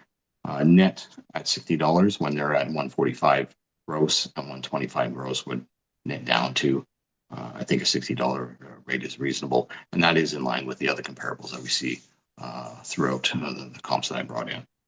So that produces a net parking income of $37,440, capped at 5%, which gives $748,800.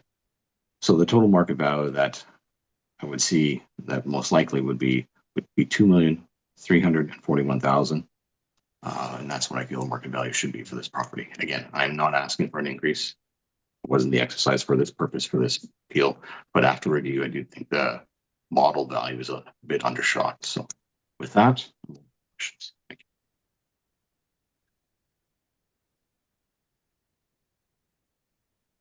That concludes your presentation, Mr. Poole. Yes. Thank you.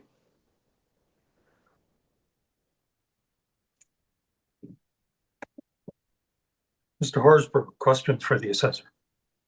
Thank you, Mr. Chair. I have just one or two questions for the assessor. Mr. Poole, if we go to page 9 of your disclosure, the parking revenue has been capitalized with a rate of 5%. Where in the disclosure can we find support for that 5% capitalization rate? We don't report capitalization rates for parking, either directly or by a guide that we produce. So is there support anywhere in your evidence for that cap rate at 5%? No, it's merely a market parameter that we use. Okay.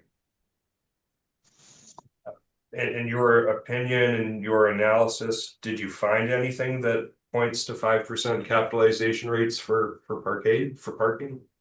No, for parking purposes, I wouldn't be defending a capitalization rate. I'm merely reporting what the parameter is.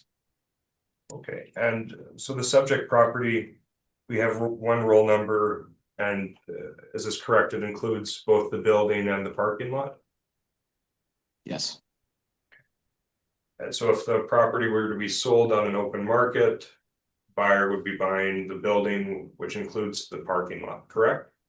Yes, I believe it did sell that way, but again, post-reference, so that's not inclusive of the, we're not going to be using the sale for any indicator. Sure. So you've used a 7% capitalization rate on the office property, a 5% capitalization rate for the parkade. Yes. In your opinion, is that the way the market would look at a property like this and use two different capitalization rates? This is what our assessment department does. This is based on a municipal board order from Portage Place, where there was obviously the mall above and the parking income below. We were giving directive guidance to split the parking income from the building, from the other incomes, I should say, and that's what we've been doing ever since. So this is standard for what we do. Okay, thank you. No further questions. Thank you. Mr. Stephenson, questions? I have no questions. Thank you. Ms. Werhunt, questions? Not at this time, thank you. The amount of parking that's attributed to the property, that wasn't done from a rent roll, was it, Mr. Poole? Yeah, no, I have them. Bear with me here. We have starting on page 17. Maybe I didn't go through that. I apologize. I should have turned the INEs on 17. They indicate that it's, and I have it in note form underneath the income stream on each parking and office. But on page 17 for the 2022 income, they report 20 stalls and they report $110 a stall. But then on the opposite end of it, where you're going to be reporting the parking income, they don't report. So my question is embedded in the lease? Usually when it's embedded in the lease, you don't see a reported stall rate, because it's embedded in the lease. In this case here, they're reporting 20. So I'm trying to thought is how much is this is embedded in the lease? How much is this is additional parking? So we do have a model rate of 30 stalls. And at some point in time, it was reviewed. Owner said 30, but we do see 20 more. So when I reviewed in full, there's 57 stalls, some up against the parking, the building. It's about 52 stalls. That seems like there's more income being generated on the lot than necessarily is gleaned from the income expense questionnaire. So when we go to page 19 for the year before, we see that it is 36 stalls at the same 110. And then when we go on page 22 to the year before that, we don't have anything. Now, that might be because we're in COVID time at that around that time, maybe because of how COVID played out. Perhaps there was no one parking there. They just didn't report. That's what we have reported for the last 3 years. That's for the reference thing. Okay. So they reported 1 year of 36, and they reported 1 year of 20. And reported That that. your physical inspection was I did 57? I did an aerial review. That's why I put in the photos of the property. If you count, there's 57 stalls, but there's some up against the building. And realistically, those stalls up against the building, you know, there'll probably be visitor parking or whatever parking. They're not general. No one's parking up against there. Maybe the owner uses it personal use. I don't know. But the remainder looks like And, it's, you know, and the rent roll didn't specify any inclusions as far as parking stalls with the lease? no, not that I've seen. They don't report as far as parking income anywhere in either 3 years for revenue, which would be kind of where I'm looking at. But when you look at it from a perspective of, I'm saying there's about 52 stalls, okay, maybe there's 50 but they're reporting 36, then they're reporting 20 at a stall rate. Perhaps there's, with the tenant, parking involved through the lease, and perhaps the owner is leasing out the remainder of the lot to neighboring property or neighboring whoever. Not sure. Thank you. And once again, the 13% vacancy is market vacancy. Yeah. Thank you.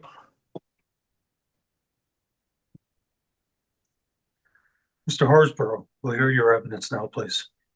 Thank you, Mr. Chair. The board will follow me starting on page 3, going up the page numbers on the bottom right of the page. Subject property, Class C office in the West Broadway neighborhood area. My client purchased this property just recently. I didn't have access to the income expense mailers that the city had referenced.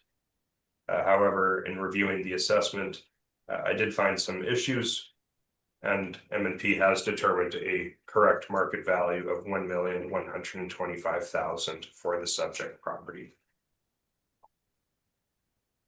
The board will follow me to page 4, provided a executive summary.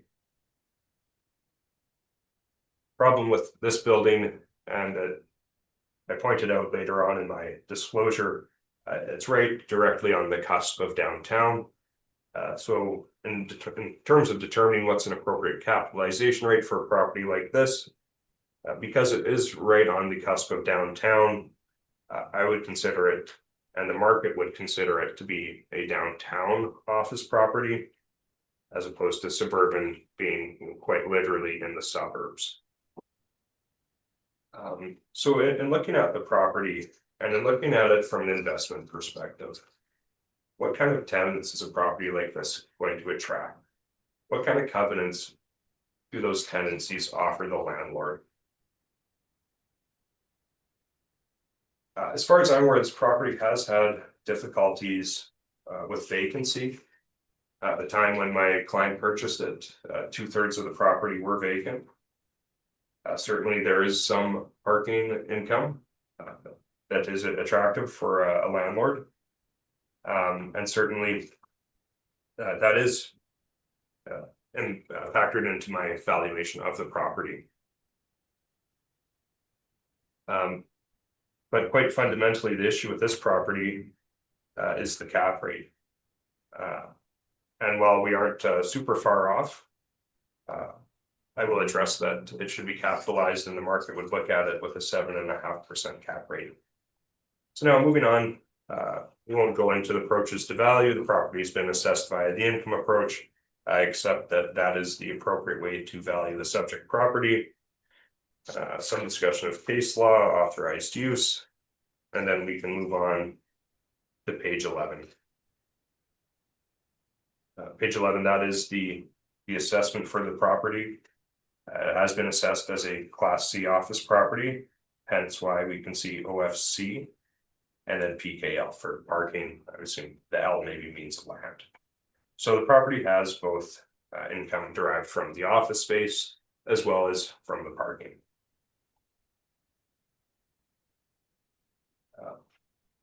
Now, in terms of the city, their model, the way it looks at the property, or as Mr. Pohl mentioned, there's some municipal board order pertaining to the way that these properties are assessed. The one income stream has been assessed with a 5% capitalization rate. I could not find any market support for a 5% capitalization rate for parking. And then the office Class C capitalized at 7%. Moving to page 12, provided M&P's valuation of the property. Again, this is a new property. My client had just purchased it recently. It was reported to me that this property has always struggled with vacancy. My client has succeeded in purchasing properties that have had troubles, and he's usually he's had some success in fixing them. So certainly the way it was explained to me, this was a property that had some troubles with vacancy. I've adjusted the vacancy from 13% to 20% to reflect the heightened vacancy issues that the property has experienced. And then one thing that differs in terms of my analysis and the city's analysis is the capitalization rate for the parkade. I was not able to find support for a 5% capitalization rate. The way the market would look at this property, you're buying one asset. You're going to look at it with one risk profile. You can't divorce the two. The property has one risk profile. It's one asset, 7.5% capitalization rate. Makes the most sense, most supportable by the market for properties such as this subject. Moving on to page 13, provided aerial photographs of the subject.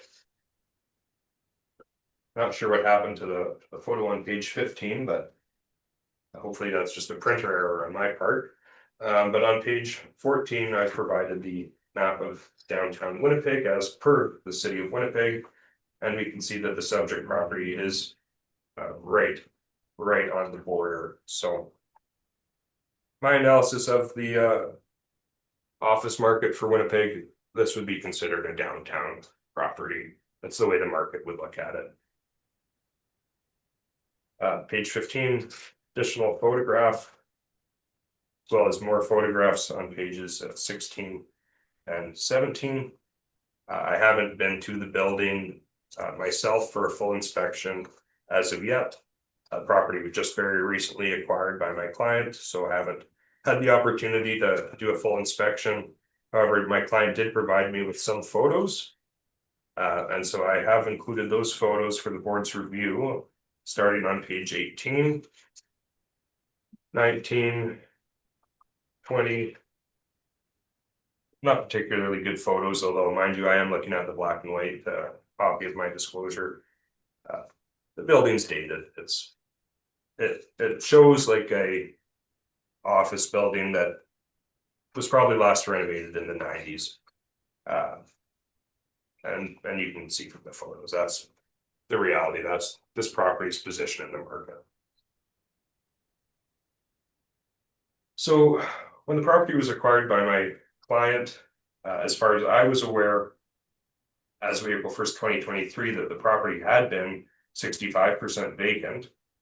And looking at the income expense mailers, I'm now not fully certain that that was the case, but that was explained to me that they had one tenant on the 3rd floor, and that was it.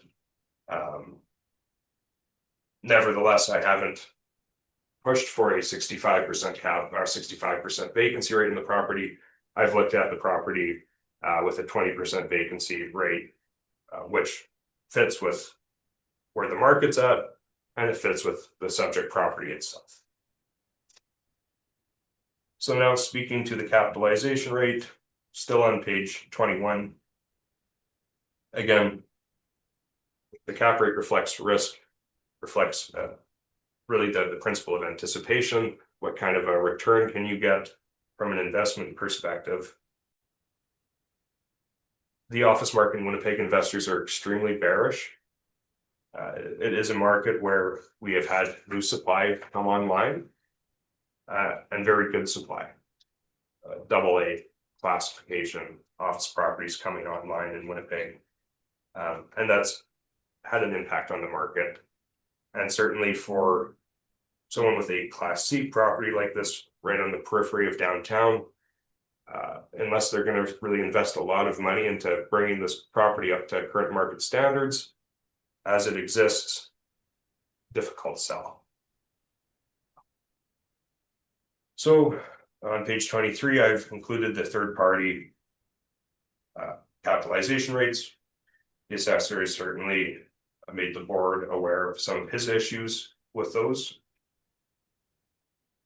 Board's more than welcome to review it, as well as other support for capitalization rates for properties such as the subject. Now on page 24, again, the way the market would look at this property, as a landlord, you're going to be attracting smaller local businesses. This isn't the kind of property that's going to attract the big national tenants. It's not a property that's going to appreciate in value the way some other assets would. So looking on page 25, you can see the other market studies where capitalization rates are landing. Aside from the third-party study, this is what Colliers, CBRE, Cushman & Wakefield, the city of Winnipeg themselves say capitalization rates. So while there isn't a section for downtown Class C, we can look at downtown Class B. As per the city, 7 is the range. Colliers 6.25 to 7, CBRE 7% to 8%, Cushman & Wakefield 7.5% to 8.5%. Okay. The blended capitalization rate applied to this assessment, 6.55%. From a market perspective, an asset like this is going to have the 7.5% cap rate. It's not going to hit 8%. It's not going to hit 8.5%. 7.5% is reasonable when we think about the location, quality, age of the building, accessibility, and current market standards and the current demand for office space in Winnipeg. This is where the property fits in the market. 7.5% cap rate. And then on page 26, again, I've provided my valuation of the subject property, capitalization rate of 7.5%, total requested value $1,125,000.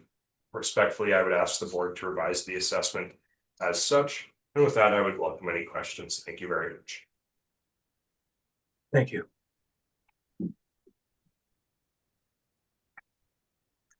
Mr. Poole, questions for the applicant? Given that some of the evidence is the same as far as cap rate and vacancy, I'm gonna not ask any questions in favor of a summary. I think what was already discussed last appeal could just carry forward. Thank you. Ms. Warhan, questions? I do not, thank you. Mr. Stephenson? Just a question about the vacancy on the reference date. Was the property rented or was it partially vacant? So my understanding was that as of the reference date, the property was dealing with significant vacancy issues. But as far as I'm aware, they've always been able to keep the third floor tenant. They've been there for a long time. So what were the vacancy issues you're referring to? So I was under the impression that the property had been 65% vacant as of the effective date. My client had only purchased the property recently. I hadn't reviewed the income and expense mailers, but it had been reported to me by my client that the property was vacant, save for the third floor.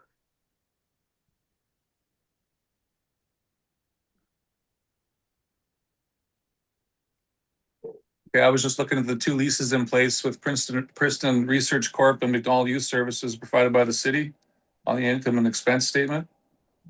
I'm looking at page 18 of the city's brief.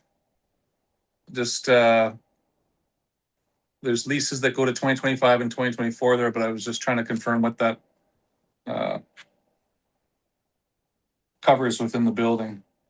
That's Yeah, what I so haven't I'm confirmed not yet. certain that these leases made it to the end of their terms. Like my understanding based on the conversations I've had with the ownership group, and I don't know for certain because I haven't been able to access the income and expense mailers and speak to the previous owner. And my understanding was that this is a property that had been dealing with significant vacancy issues. And then McDonald Youth Services, I wasn't aware of that. It looks like they had 3,773 square feet. So I would guess they were probably on the main floor. And then Princeton Research Group looks like they have 2 floors. Okay, thank you very much. No further questions. Thank you. Thank you. In your valuation of the parking lot, you've chosen to use a 20% vacancy allowance. Correct. And is that on the basis of them leasing to only the tenants in the building? It was on the basis that it's connected to the use of the property. I wasn't aware that the city is at 57 stalls. I was under the impression that there were 30 stalls there, which to me fits with office property of that size. That 30 stalls, 3-floor building. I don't think it's out of the realm of reason that it would be tied to the tenancies in the property. But I do accept that with the new information here that they do have more parking than what I was aware of. Okay. And so it's 20% vacancy based on the 30 that are assessed. That was my understanding of the property. Okay. And you're not aware whether they lease only to tenants or whether there's rent to the public? I'm not aware. It'll be a conversation that I'll have to have with the owner. I would imagine that some of that's going to be leased either to other people who are living in that neighborhood or potentially other small businesses in the area. Okay, I thank you.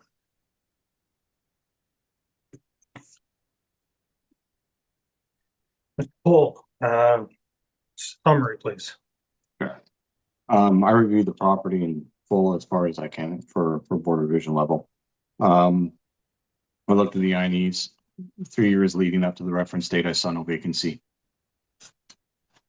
Typically, if I'm at the municipal board, I'm reviewing 5 years, but I'm stabilizing the last 3. I see no vacancy. We see the reporting that we receive for the rent for the parking. The parking stalls are, you can count them. It's 57 stalls, again, up against the building. Take those stalls away, remainder is 52 stalls for actual income.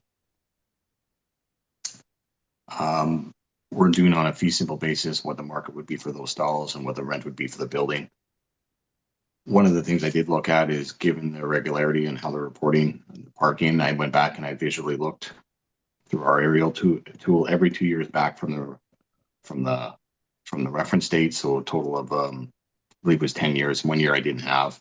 So I believe it was 10 years back. As you see the pictures there, the utility that's on site utility for the parking, you see a full lot. There's parking in the lot in full. If there would be a significant amount of vacancy for long term to entertain chronic vacancy, you'd be looking at empty parking lots. If it is fully leased to only the building, we see that there's full parking lot. There must be, the buildings generally at market for vacancy, if not better. But there could be some question whether there's 30 stalls or 36 stalls or 20 stalls dedicated to a lease, and those leases may have changed over time a little bit, and then the remainder leased out to the market. Not sure on that. That's part of the discovery of what we're discussing here today. So what I feel is applying vacancy as the appellant has done, or the applicant has done, to the parking income stream, I don't think is appropriate. We see that it's very full. We see from our standard practices, we do it on a net income basis. I don't think that's appropriate. So I'll address the capitalization rate next. The splitting of the capitalization rate comes straight from municipal board directive guidance. We've been doing that for a significant amount of cycles now. I'm not going to belabor that point, but that's how we do it. I feel, based on the analysis of the marketplace, that it was a little undershot by our model parameters. I think around a $14 rent is appropriate. We see that the adjustment made to the parking to indicate the nearest two comparables. It's still below those parking lots that are direct within half a block of the subject property, at $145 gross and $125 gross. And we effectively, so when I selected $60, I think it's reasonable. So at that point, when I reviewed the property, came to my opinion that it should be about 2.3 million, 2,341,000. I'm not asking for the increase. I'm just asking for the current assessment at 1,428,000 be confirmed. As again, I think it's more than favorable to the appellant. Thank you. Thank you. Mr. Horsburgh. Thank you, Mr. Chair. My summary is as follows. Ultimately, the onus is on the assessor to prove that their value is correct. When you read through the disclosures, when you look at the cap rate table provided by city assessment, you will not find support for the capitalization rate of 5%. For the parking, you will not find support for the capitalization rate of 6.55% for the property overall. Respectfully, I would like to ask this board to revise the assessment as necessary so that the assessed value is reflective of market. And with that, I thank the board for their time today, and I thank the assessor for his time today as well. And thank you, Sandy. Thank you. That will conclude the matter for item 3. Mr. Horsburgh, thank you for your presentations today. You may now leave the hearing. Thank you, Mr. Chair. Thank you.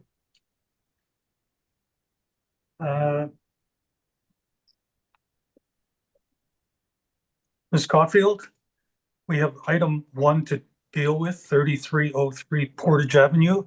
Do we have representation? We do not. Okay, then we will take a short recess and we will determine whether we will be hearing the property. So if you would put us in recess for a 10-minute period, please. Yes, Mr. Chair. Thank you. Thank you.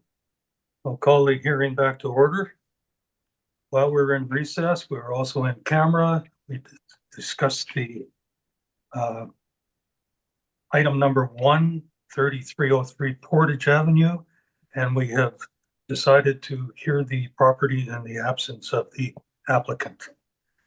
So, Mr. Pohl, when you're ready, we'll hear your evidence regarding 3303 Portage, please. Sure. File number is 25305. The roll number is 073226600000. It's for 3303 Portage Avenue.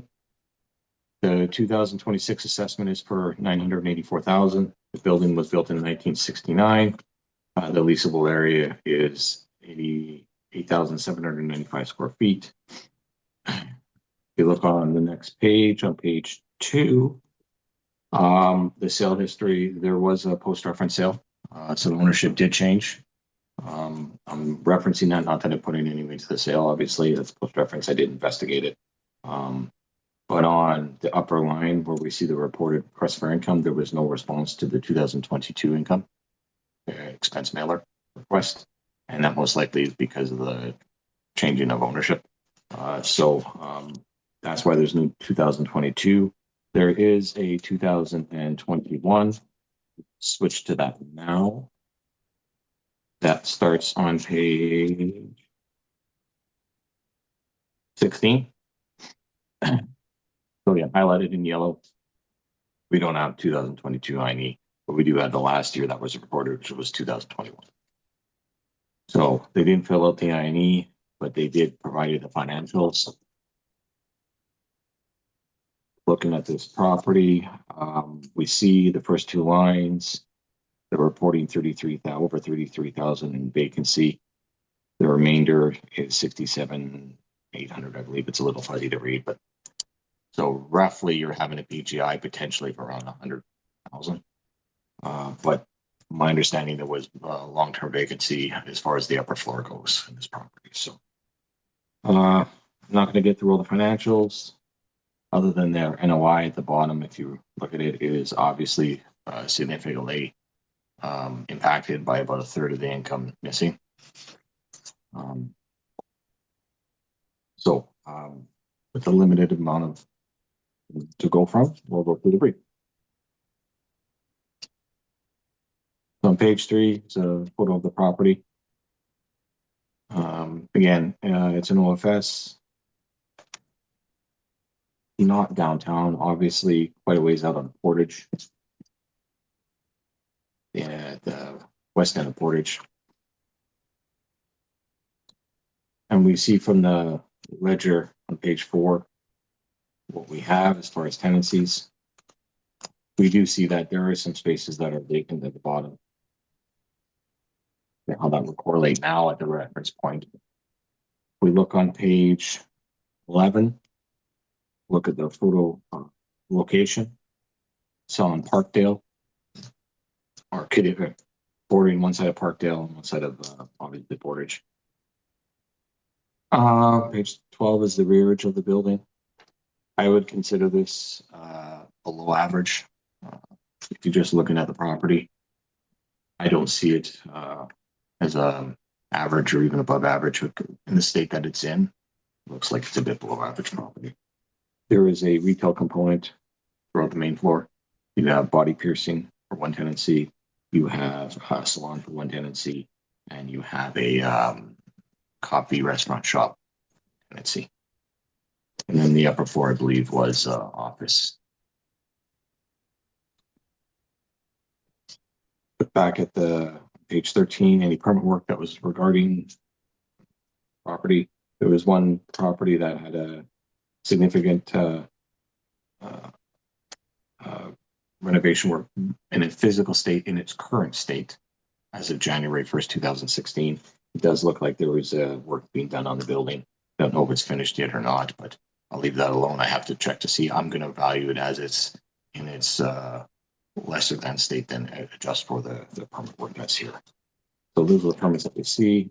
So obviously the new ownership group is doing something with it, but we'll leave that for now. Getting back to the comparables, which will start, or I should say on page 5, Is just a little synopsis of what the tenancies were. We have a business company as far as I honestly couldn't tell you what Strobel was about. It's some kind of business. Parkville Homes, I believe, obviously, a realtor, law office, salon, and then another freight and logistics company was in there at one point in time. So,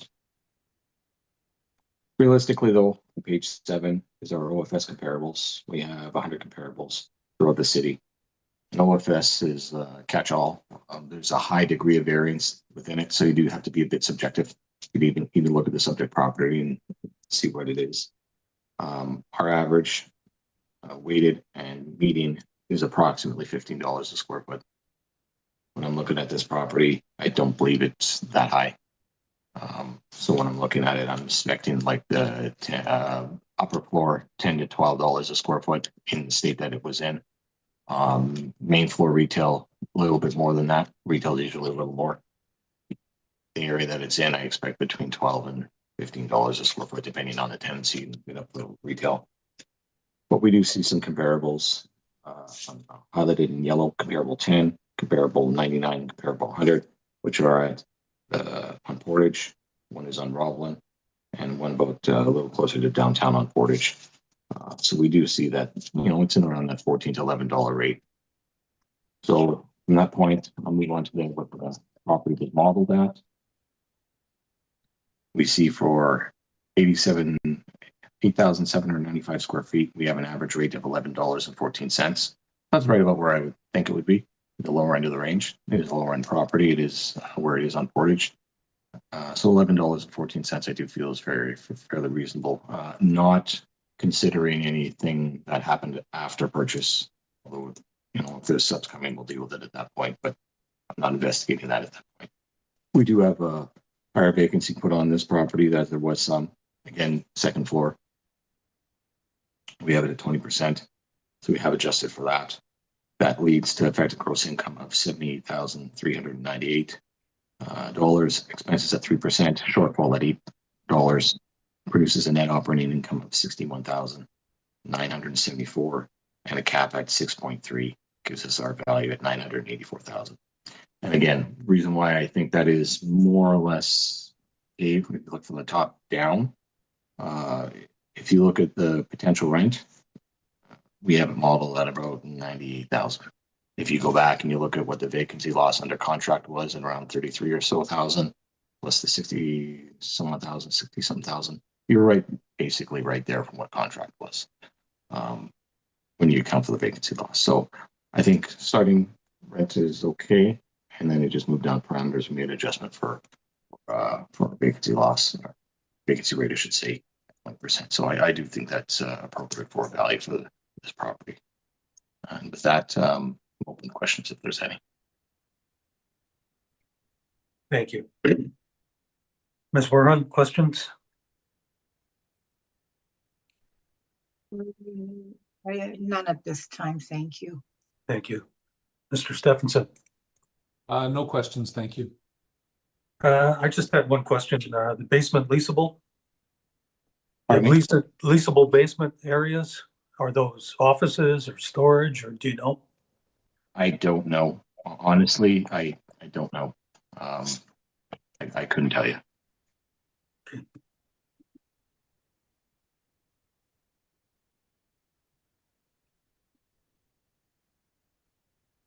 Right. Thank you.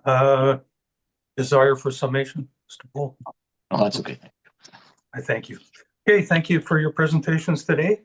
With that, we have heard all the items that are scheduled, and this hearing is now adjourned. Thank you.